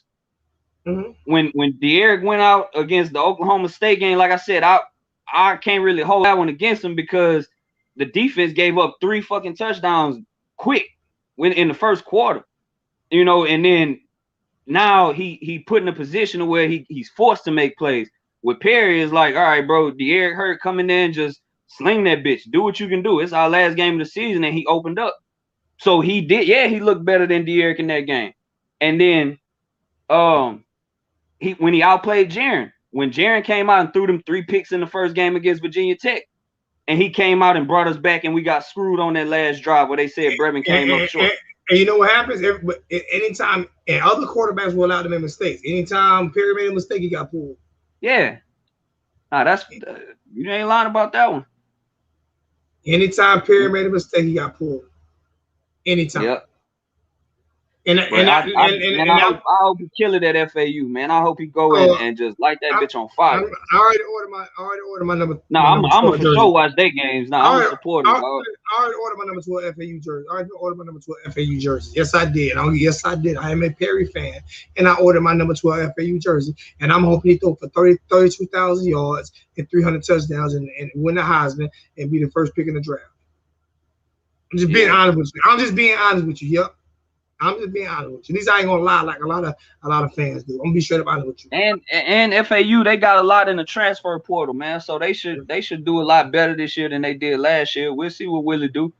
Willie's still spending that FSU money though. Mm-hmm. I ain't mad at him. That was a win for the culture when Willie did that. Yep. FSU. They got me so pissed off with that damn face painted fucking. Listen to me, white people. I got a lot of white friends, so don't get mad at me. Get that white guy off that horse, man. And put a real Seminole on that horse, man. Stop hitting that guy. You do know every mascot gets a free scholarship for that shit, right? That is a free 4-year scholarship. So if you're gonna give it to somebody, at least give it to somebody from the Seminole Nation. Shit pisses me off. That shit literally pisses me off. Nah, man, they in the dumps right now though. That shit. It ain't even. It's like anytime we beat Florida State, bro, it's good, but it's like that shit ain't even fun no more. How bad we been. It's just getting worse and worse. And I hope it stay that way. Because Mike Norvell, he done gave out extensions. That's what I was saying earlier. He gave out extensions to the whole staff. And anytime you keep your entire staff, bro, that's not a good thing. Because that means they not getting no promotions. No other schools want them. And you coming off a 3-game, you only won 3 games. So. Yeah, so that's my whole thing, man. But only reason I respect Florida State is because of Bobby Bowden. That is the only reason I respect Florida State, because of Bobby Bowden. The only reason. Other than that, I have no respect for Florida State at all. Hold on, Zoe, they say y'all tripping. King was coming off of basically not playing the previous year. So what? So what? So what? And I feel like I get what you're saying. People make excuses for people that they like. I don't care. I love it, bro, and I wouldn't make that excuse. You make excuses for motherfuckers. You don't make no excuses for people you don't like. I don't care. So what? I don't care if he ain't playing 5 years. So he should have said, you know what, coach? I ain't ready to play because I ain't played last year, so I ain't ready to play. Yeah. That shit. I would give you that argument if he didn't play the year before and put up 50 touchdowns. And it's not like the team red-shirted him. He red-shirted himself. You know why he didn't play the year before? You know why he didn't play? You know why he didn't play as good as he did the year before? You know why he didn't play as good? Because that old defense that he played against, the reason why he put them 5 million yards up is because he played against defense that were all trash. Well, that was the same thing, though. He did that his sophomore year. I think his junior year, he redshirt. He only played 4 games that year. Yeah. And that's when they instituted, if you play 4 games, you can still redshirt. His issue and why he actually redshirted was, if you remember, Tom Herman left U of H and he went to Texas. And then when he left and went to Texas, Dana Holgorsen came in from West Virginia and became the head coach. So him and Dana Holgorsen didn't really see eye to eye. That's why he redshirted. It's amazing, right? How Miami Hurricane fans call a player that leave Miami a quitter, right? That's what Hurricane fans do. Let a good player leave Miami, they'll call him a quitter and he trash. But the same player leave another team to come to Miami, they love him. He ain't a quitter then. He ain't a quitter. He's a great player. You know why he came to Miami. But let that same player go to another team, he's a quitter. Hey, but look at it though. Look at it like this though, Zoe. The players that we lose in the portal is over playing time stuff. But it ain't like, oh, I'm gonna sit out and redshirt this year like a starter that's gonna redshirt himself and leave. We losing guys to the portal that probably wasn't getting the playing time that they felt like they deserved, or they didn't vibe with a coach or whatever. That's what it. I mean, I don't hold that against them. I'm gonna give you a perfect scenario. Both of Perry infraction when he was a freshman, when he slept with Bo Baxter's girlfriend, and he flashed that money, right? Both of them infractions were when he was a freshman, right? Was it the money, or was it him having a chick in the back naked of his picture? That was Bo Baxter's girlfriend. That was Bo Baxter's girlfriend. Yeah, I was Bo Baxter's girlfriend. I feel like I know about the Baxter thing, but I feel that might have been 2 different situations, bro. I don't think he posted a picture with his teammate girl like that. Yeah, that was Bo Baxter's girlfriend. Yeah. Oh man. But see, those was his freshman year, right? And he couldn't lay that down. Jaren Williams coming to work high, drunk, coming from partying, sleeping with all kind of girls. Got a name in Miami, but everybody loved him because he was looking so wholesome, so he couldn't do no wrong. Right? Perry made 2 mistakes as a freshman. Jaren Williams made mistakes every year he was there, but none of that shit came out till he transferred. Yeah. But Jaren was a quitter though. Oh no, he wasn't a quitter. No, he wasn't a quitter. Jaren left because De'Aaron King came in. But Perry was a quitter. No, Perry didn't quit. I know. I'm agreeing with you, but let the fan base tell you saying if that's what everybody else was saying. Yeah, I disagree, man. The vibe that I got from the Miami fans was that, all right, we know that Kosi, this is his last shot, bro. If he transfers somewhere, we completely understand. Oh, no, but anybody that's saying that dude quit, bro, is an asshole. No. What I'm saying is that's how he got treated. He got treated like he wasn't like he got. No matter what he did to prove he was a solid teammate, a solid guy, all this shit, he still got treated like he wasn't shit. Because it's about who you like and who you don't like. You know what I'm saying? Like DJ Ivy. Like he's the worst cornerback in college football. Hold on. BG said King can't beat the top QB in college. So what you think when he to the NFL? He's not going to the NFL. King's not going to the NFL. Not no quarterback. Not no quarterback. He won't. Not no quarterback. Yeah. I think he will. Maybe not high. Maybe not high, but let's bet $1 on it. Let's bet $1. Let's bet $1. $1. That he get drafted at quarterback? That's a gentleman's bet. I got you. Let's bet $1. He won't get drafted at quarterback. He won't get drafted. The reason I say this is, I mean, you're gonna think I'm crazy, but when you got a quarterback like Kyler Murray in the NFL, it's gonna be a place for D'Eriq King. I'm not saying that they got the same talent They got the same style of play, right? And then you look at Russell Wilson and how long he been in the league. They don't. Kyler Murray got a way better arm and accuracy and all that than King. But Kyler Murray played with Lincoln Riley too. But at the same time, when you compared him to what's the name? I just said, I'm not comparing their talent. I'm comparing their body style. That's a better comparison when it comes to height. When you mentioned Russell. Yeah, that's basically who we play like, because Russell don't throw the ball over the middle like that. They create plays for Russell. Like Russell's not going to sit back in the pocket and throw the ball across the middle of the field. Like I think the difference is Russell is a lot better passer than he is, and D'Eriq is only a little bit better of a runner than Russell. Yeah, is. but that's a pretty close comparison. Yeah, those two guys. So if he did that's a really close comparison. And I think the Seahawks, people thought the Seahawks reached when they took him in the 4th. I think a team will probably take a chance at him in the 5th or 6th round at quarterback, but I think if he too small to play receiver, man, and he not big enough to be an NFL running back. I don't see nowhere else you can use him. That quarterback to slot receiver shit don't work in the NFL. That's why I don't look at Braxton Miller. That's why I don't see him getting drafted. Yeah. That's why I don't see him getting drafted. But when you made that comparison with Russell Wilson, and I sit back and look, they even had the same body type. If they were light skinned, if they were light skinned, you probably think they were brothers. And the same thing with Trey Lance that just got drafted by the 49ers out of North Dakota State. He may be a little bit taller than D'Eriq, but he ain't a whole lot bigger. But his thing is, dude played a whole season before COVID shut down they season and threw 28 touchdowns and no picks. So even though it's FBS competition, bro, you gotta take a guy like that. I'm still on your comparison to Russell. Like I ain't lying to you. You fucked the nigga head up a little bit on that one, bro.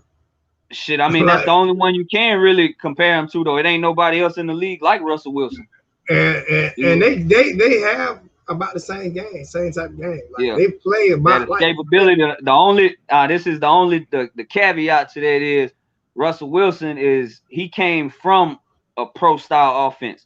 Russell Wilson didn't come from those, like a Kyler Murray. If you look at Kyler Murray, he's always played 4-5 wide receivers where he can scramble around and throw the ball. Russell was at NC State first, and then they brought in a guy and was like, look, Russ, this is our guy. Mike Glennon, I think, was the quarterback at NC State that got drafted by the Buccaneers. And Russell played under center. He left from there and went to Wisconsin. So he'll fit in an NFL system better than D'Eriq will, because D'Eriq has only been out of the shotgun. I can tell you this right here. And this is what I'm going to do. If D'Eriq King is named starter at Miami this year, I'm going to get me a D'Eriq King jersey. Yeah. I'm going to get me a D'Eriq King jersey. Because people think I don't support the kid. I haven't seen what everybody. When you disagree with people get mad at you. I just haven't seen the shit that everybody else has seen. And there's nothing wrong with that.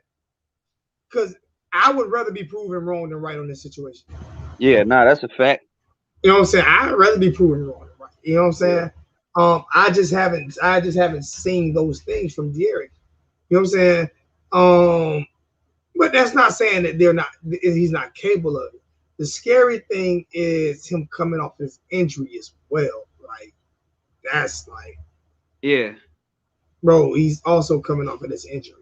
You know, that's why I said, like, for him to show you that he's taking control of the team, it's gonna be a little bit harder doing that on a knee, because when people tear ACLs, bro, they never really cut the same. If you're a quarterback, you don't really plant the same and step into your throws. And I think it was his left knee, which is the one that you plant on as a right-handed quarterback. You know, you got to step with that left leg, and that's something that we just got to see. Yeah, I don't think they throw him out there and all right, we drink the Kool-Aid and say, all right, Alabama struggles with mobile quarterbacks, so we're going to run all these zone reads and shit at them, bro, with a quarterback coming off of ACL. Van Dyke can't do it. Garcia can't really do it, so you're going to have to throw to beat him. And like you said, I think that's over the middle.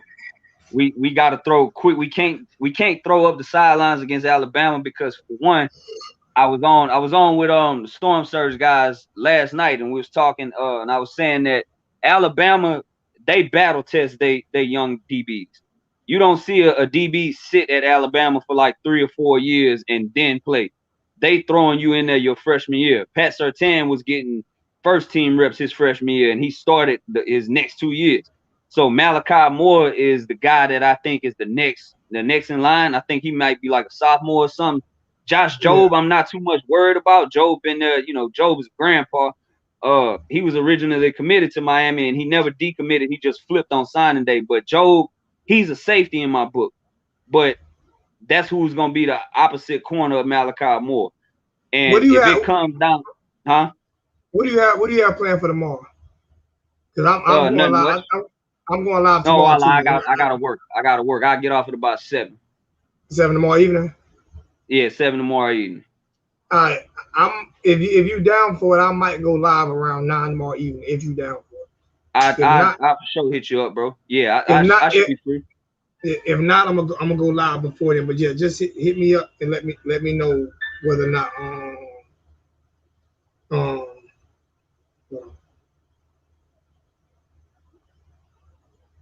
yeah. You about to jump off? Yeah. Hold on, give me a second. I got you.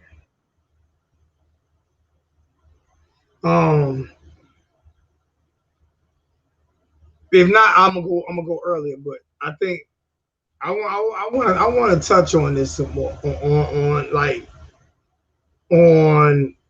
De'Aaron King, and just some more on the expectations of what we got going on, especially for this first week. I'm gonna be in Atlanta. I hope a lot of people come to Atlanta. I'm gonna be in Atlanta. But I'm also going to travel to some away games this year as well. But plus I want to get you on as much as I can so people can. So once you start doing your podcast full time, yeah, you know what I'm saying, people can know exactly who you are, and it'll be easy for people to find you. You know what I'm saying? Yeah. I told you, because me and you're gonna be my teammate on all these big boxing shows too. Yeah, bro, it's what up. Because I think Deontay Wilder gonna kill Tyson Fury on that next fight. I think he's gonna kill him. I think Tyson Fury is no more cheating. All that cheating shit. It's hard to learn to be a boxer in a year. Yeah, so I mean, if you're a brawler, you can't just learn to pick up boxing. You lost that second fight because you couldn't box, because you was only in there brawling. Yeah, but it was also a lot of other shit to it too, man. Tyson been known for cheating, man. But we gonna get into that. Plus, we got Sean Porter, Bud Crawford fight lined up, which my favorite fight is Bud. Then we got Errol Spence and Pacquiao fights lined up, and Errol Spence better not take that shit lightly. Yeah, he better not take that shit lightly. So I want to get it. I want to I might be making excuses. I could be making excuses. I don't know. I just know that I know for a fact that Tyson Fury ducked. He got caught in a lot of fucking lies about offering the money, about COVID. He said he caught COVID on a Friday, was out on a Saturday, didn't get cleared from COVID until Monday. If you get tested for COVID, that's 2 weeks. He had 3 days at least. He had 3 days. Well, if you remember, that's what happened with Nick Saban.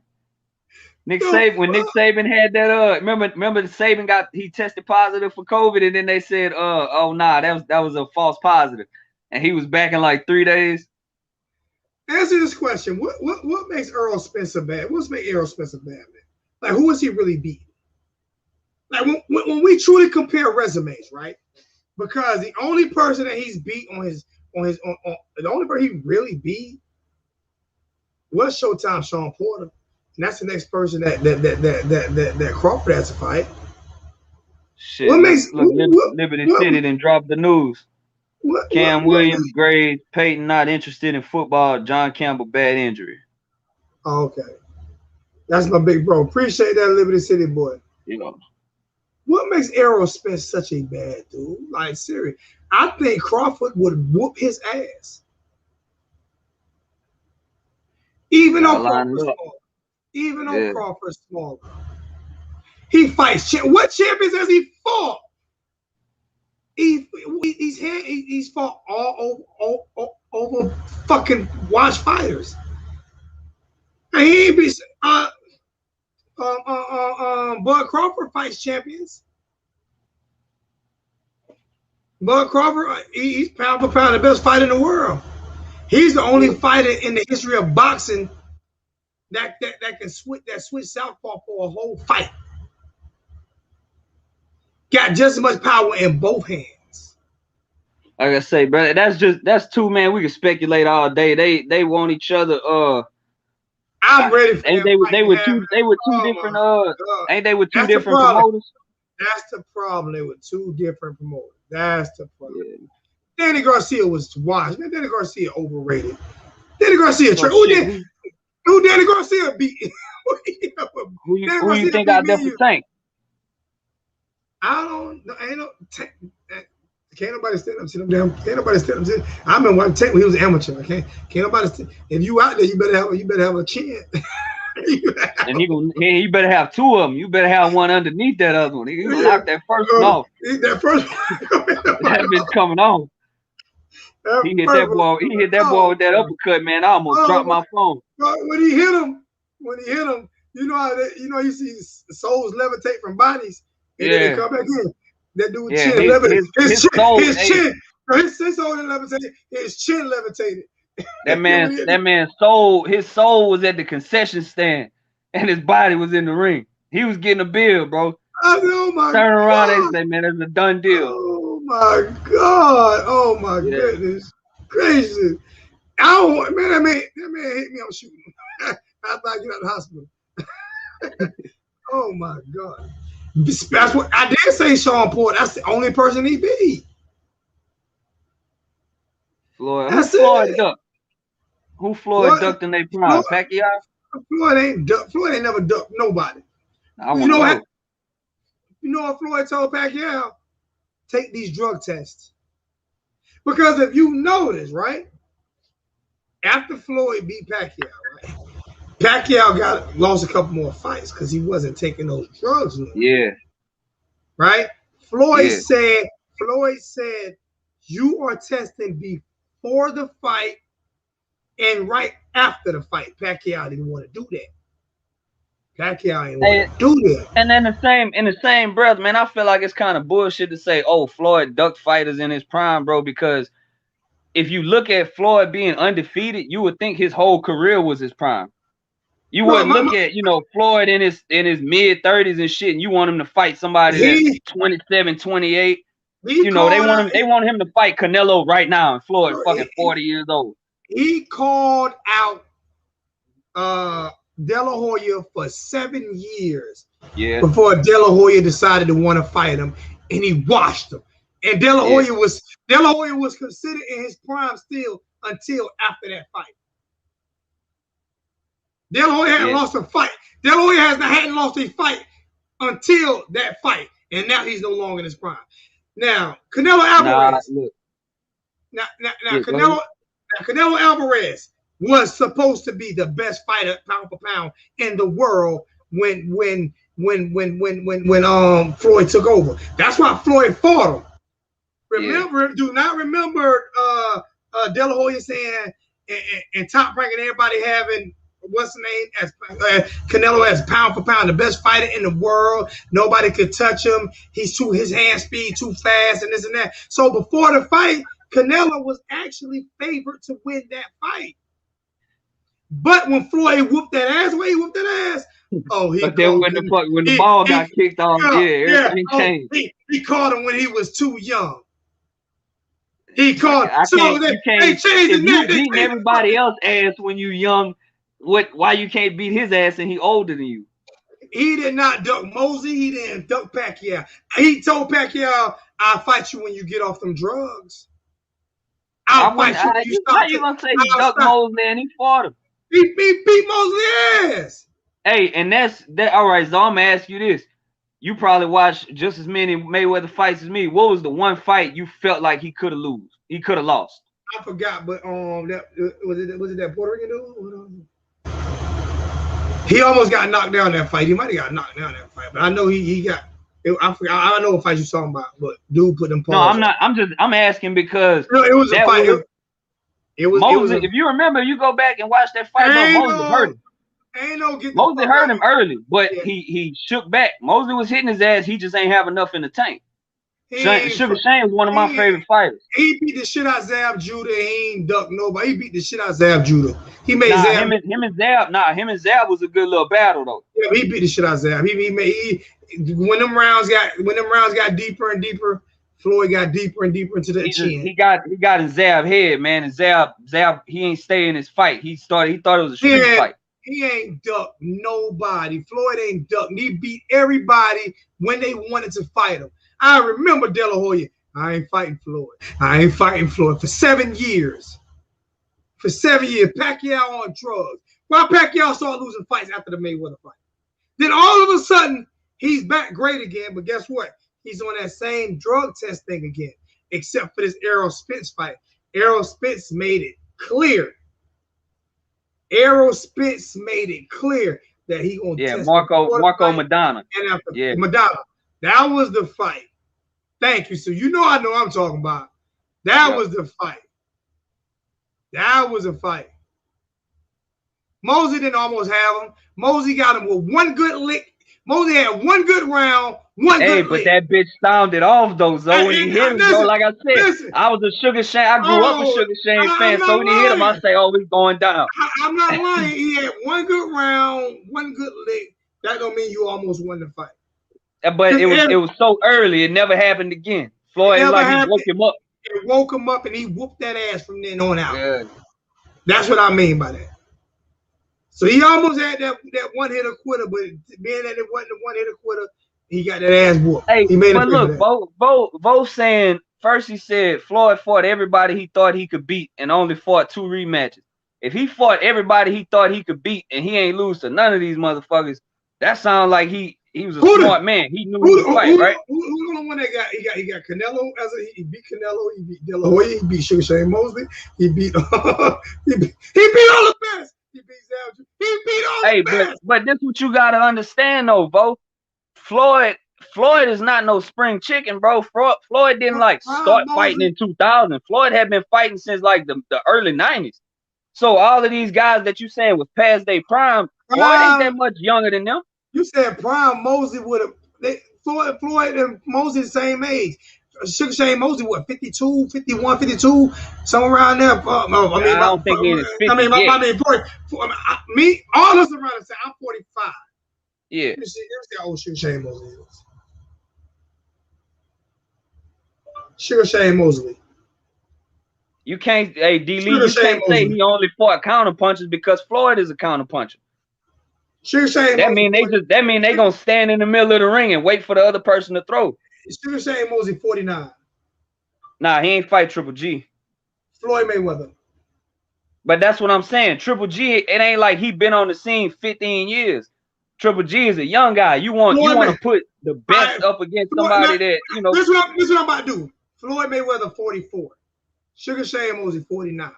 So this is why I'm in this conversation there, because I'm tired of people talking dumb shit. All right. So Sugar Shane Mosley, Floyd beats Canelo, right? And they say Canelo was too young. He was inexperienced, right? Canelo right now about 38, 37. He's somewhere around there, right? Now, Sugar Shane is 49.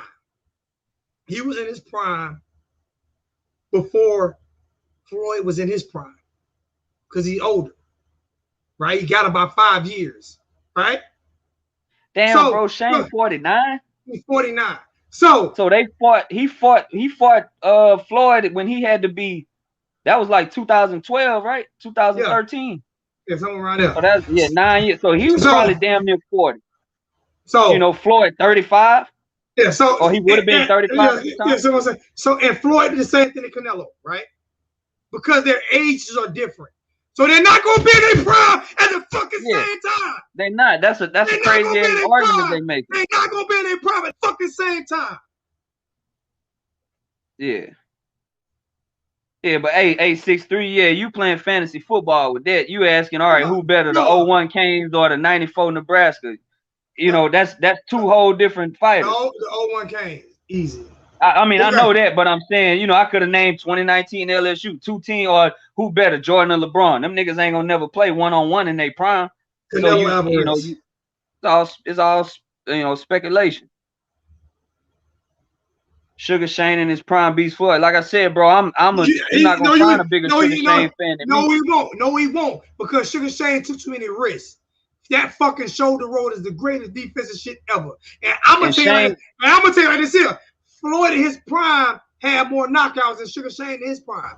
Because Shane wasn't never no power puncher though. He wasn't no power puncher. Before Floyd broke his hands, he had damn near just as many wins as knockouts. He didn't stop knocking people out until he broke his hand. That's when he learned the shoulder roll. You need to learn about boxing, bro. Don't talk boxing to me. You talk football all day. Don't talk boxing. Yeah. Canelo 31. Yeah, bro. See, that's a crazy. You want Floyd 15 years older than this man. You want him to fight him now? Like, that shit is crazy. Like I said, bro, Floyd had been fighting since I was a little boy, man. When Floyd fought De La Hoya, when Floyd was trying to fight him when he was young, De La Hoya went to fight him. But when he fought De La Hoya, I don't even know how old De La Hoya was in that fight. Let me see. He might have, and De La Hoya might have been chasing the check. He probably knew Floyd was gonna beat his ass, but he jumped in that ring. You can't fault Floyd for that.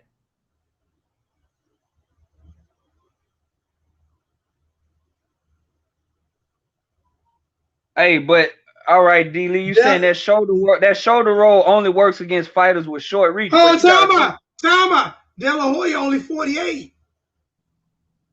He only 48. Oh, yeah, he only 4 years older than Floyd. He only 48. He only 48. You remember Tito Trinidad? Who is that man? And Floyd beat his ass every round. So that means, like I said, De La Hoya was still in his prime and Floyd wasn't. Floyd ain't even hit his prime yet. De La Hoya was still in his prime. Yeah. Now I remember Costa Zoo used to be giving motherfuckers the blues. Miss me that shit. Please miss me with that shit. Please miss me with that shit. No, he didn't. What? Would you like me to pull up Floyd record, man? Before Floyd broke both of his hands, he was a knockout artist. Before he broke both his hands, he didn't become a defensive fighter until he broke both of his hands. Yeah. And Floyd had been calling out De La Hoya for years. Just like Bud Crawford has been calling out Errol Spence ass Yeah. I don't know. It's up in the air. We trying to see who's gonna take that crown next. You do me a favor. You pull it up, D Lee. You do me a favor. If you got a phone, you pull it up. Shit. You pull it up. Cherry. All you gotta do is pull the highlights. Every fighter cherry pick. But I'm saying though, if you saying he cherry picked, dog, and we saying, all right, Manny was on that shit. Who De La Hoya? Who De La Hoya fought? Who De La Hoya beat? Who only person I know that fought great crazy fight at the same time, and they both got tested positive for drugs is Manny Pacquiao and that motherfucker that he fought in that trilogy. Both of them motherfuckers was on drugs. So this the thing. It's like you saying, people pick and choose. They don't want to keep it a buck about Floyd, but the fact of the matter is, let's say he do take that Pacquiao fight and he lose, and then it come out that Manny was on that shit. Ain't nobody gonna say, oh, that loss don't count. Y'all gonna say Floyd lost. Why would you take a fight with a motherfucker that's on steroids? Because people. Yeah, man. You know what I'm saying? Manny never looked the same after that, bro. Once he got off that shit, somebody who that was knocked him out. Knocked him dead into the ring. I can't remember. That shit seemed like it was so long ago. Then he got back on drugs. Manny on drugs, Manny off drugs. Yeah, Canelo cherry picking now. Yeah, man, Canelo looked like a goddamn strong safety, man, beating up on, landscapers or some shit.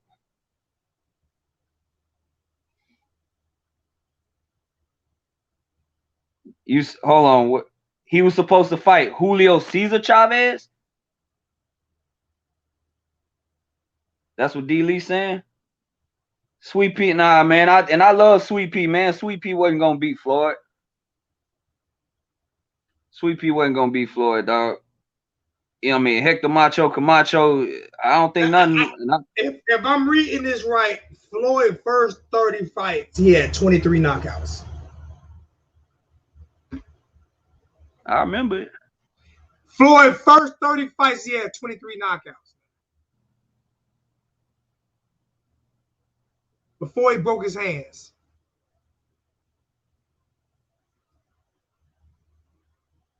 That man say the basketball players today overrated. Like I said, bro, I used to love Sweet Pea, man. It's hard for me to say that he was so much better than Floyd at that stage in their career. He wouldn't have been better than Floyd. I grew up watching Sweet Pea. I am a Pernell Whitaker. That was my favorite fighter. He was not better than Floyd. He was not better than Floyd. He was not. Bro. Like I said, I grew up watching that shit on Flow Model TV. Yeah, exactly. Pernell Sweet Pea Whitaker probably my favorite fighter of all time. He is not better than Floyd. See, that's the difference between being a fan and being a realist. You know what I'm saying? I like this difference. Yeah. All right. Well, I mean, you say all bums, all you want. 863. I don't give a shit what you say. The man record 50-0. 50-0 them bums. The man worth $1 billion. 50-0 them. 50-0. I'd love to have his resume. I can tell you that. And you would too. And you would too. And you just mad your fighter can't fight. That's all it is, 863. You just mad your fighter a bum. That's all that is. You mad your fighter a bum. You mad you probably rooted for De La Hoya. He a bum. Hell, the Mexican race don't even like him. You mad who your fighter 863? I guarantee your fighter a bum. I guarantee your favorite fighter a bum. I guarantee you that. I guarantee you 863. Your favorite fighter is hot garbage. He lower than bum. He dumpster juice. Didn't Floyd fought Kevin Kelly, didn't he? I think Floyd did fight Kevin Kelly. I think so. I'm thinking of names around that time that would have been. Guess what? 863 favorite fighter. Floyd favorite 863 favorite fighter loves Floyd. Loves Floyd Mayweather.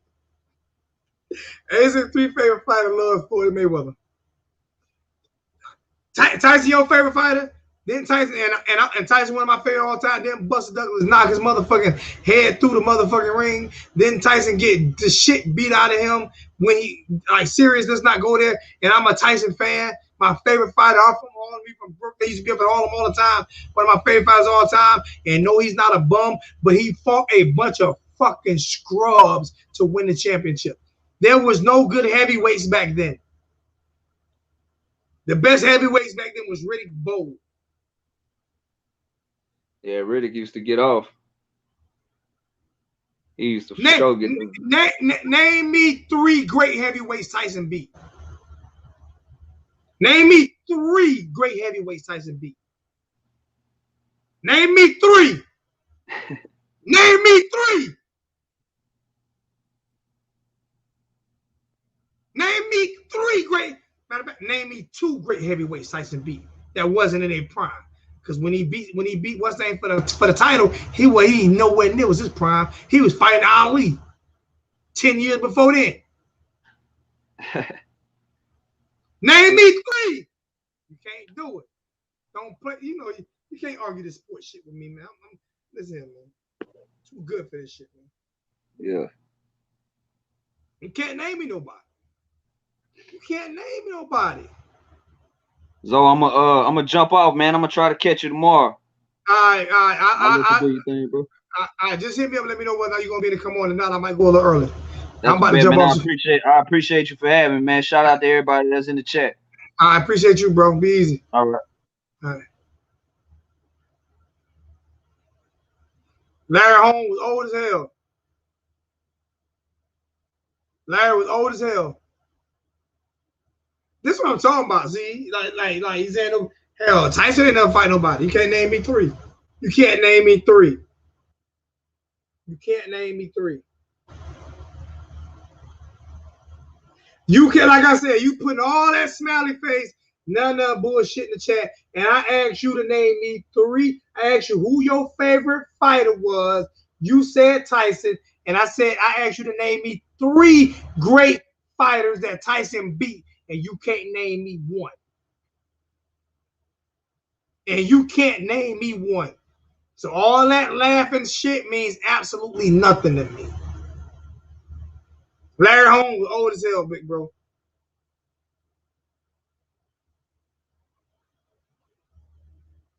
And Pac-Man was on steroids like a motherfucker.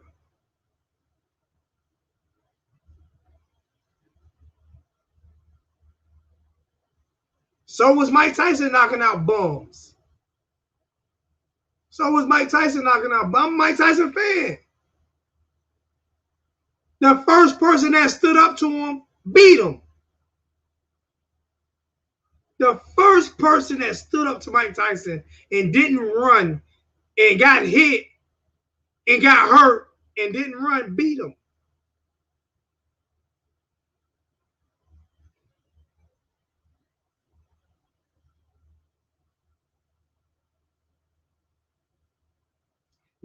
It's not a difference. A63. Like I said, I ain't even gonna show your comments no more for the rest of the night because you won't even prove my point. You just making comments that's bullshit.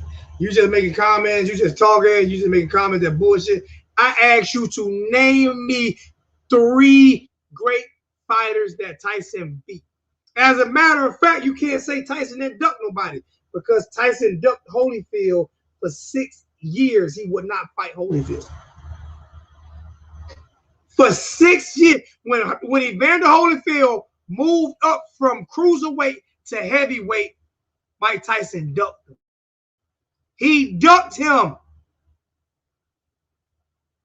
He ducked him. That's facts. He ducked Holyfield.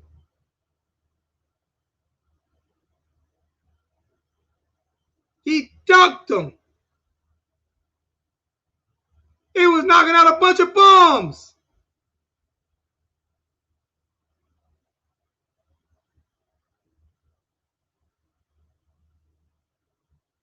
He was knocking out a bunch of bums. He was knocking out a bunch of bums.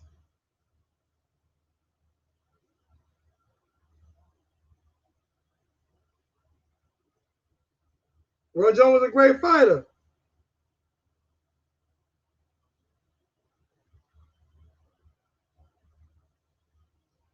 Y'all starting to get a little hostile in the chat. I'm about to schedule this fight.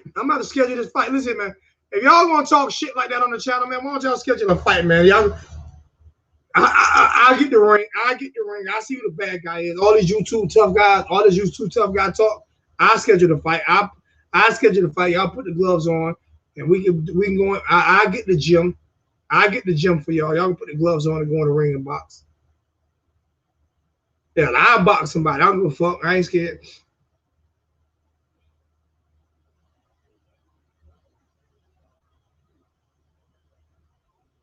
I never said he didn't have skills.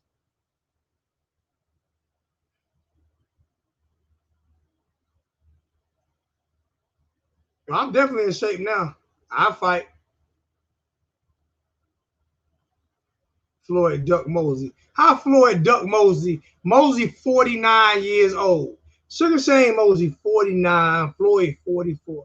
That's a 6-year difference. That means Floyd was nowhere near in his prime when Mosey was in his prime. That's a 6-year difference. It's a 6-year difference. 863. You don't sound you don't sound the same, man.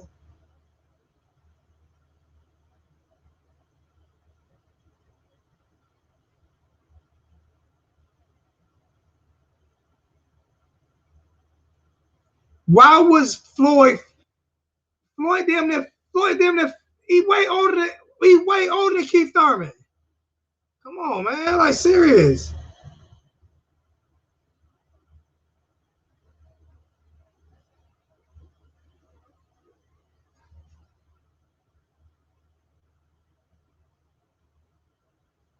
You just naming fighters. You naming fighters without fights.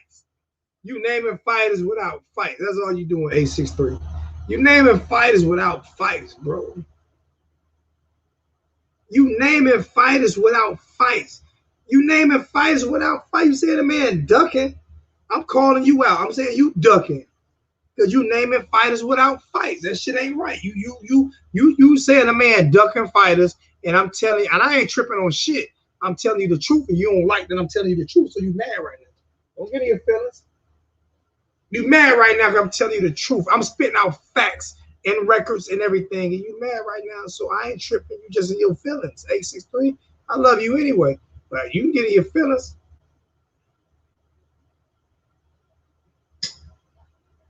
You can get in your feelings. You'll be okay. You know me. I love you and still give you the smoke. I love you and still give you the smoke.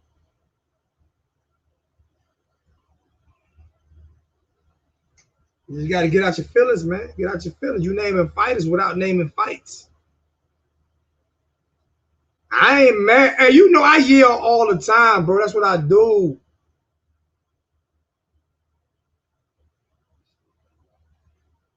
Hold up. Hold up. Time out. I don't know if my shit froze up or not. I wonder. I hope you weren't talking to me. I'm kind of hoping that I'm kind of hoping you wasn't talking to me about do my research. I'm kind of hoping that wasn't. I tried to read that, but I'm trying to figure out who you was talking to. I'm trying to figure out who you was talking to like that. Bro. I'm trying to figure out because that even whoever you was talking to like that, whether it was me or somebody else, man, watch your tone, bro. Don't come at nobody like that. Bro. Watch your tone, man. Don't do that. Nigga, do your research. Bro, don't do that. We all grown-ass men over here, man. Don't do that, bro. Like, serious. Don't do that. Ain't nobody over here disrespecting nobody. We laughing. We talking shit. This is what we do. But don't do that, bro. Don't do that. I always yell at you, 863. Especially when you piss me the fuck off.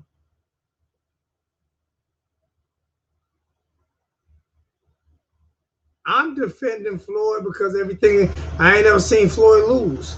You defending fighters that you seen lost. I'm defending a fight I've never seen lose. How about that?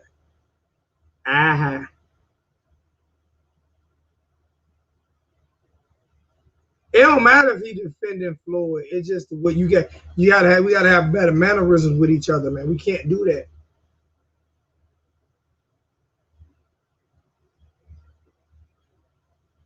You can't tell Floyd. I'm not a Floyd fan. That's the thing about it. I don't have to be a fan to witness greatness. See, you might have to be a fanboy to witness greatness. I don't even like Floyd Mayweather at all. My favorite fighter of all time is heavyweights Mike Tyson. You got Sweet Pea Pernell Whitaker, Roy Jones Jr. Those are my favorite fighters. My favorite fighter right now is Terrence Bud Crawford. To me, he has a chance to be the greatest fighter ever, in my opinion.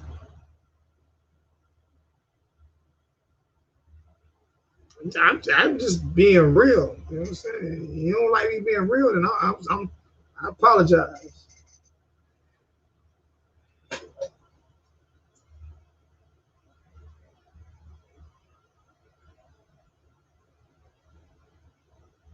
That's all I'm saying. I ain't never seen a man lose a fight. Say what you want to say about him. Say what you want to say. I ain't never seen a man lose a fight. You can get as mad as you want, talk all the shit you want. What you can't say is you ever seen him lose a fight. And with that, I'll see you guys tomorrow. I'm out of here.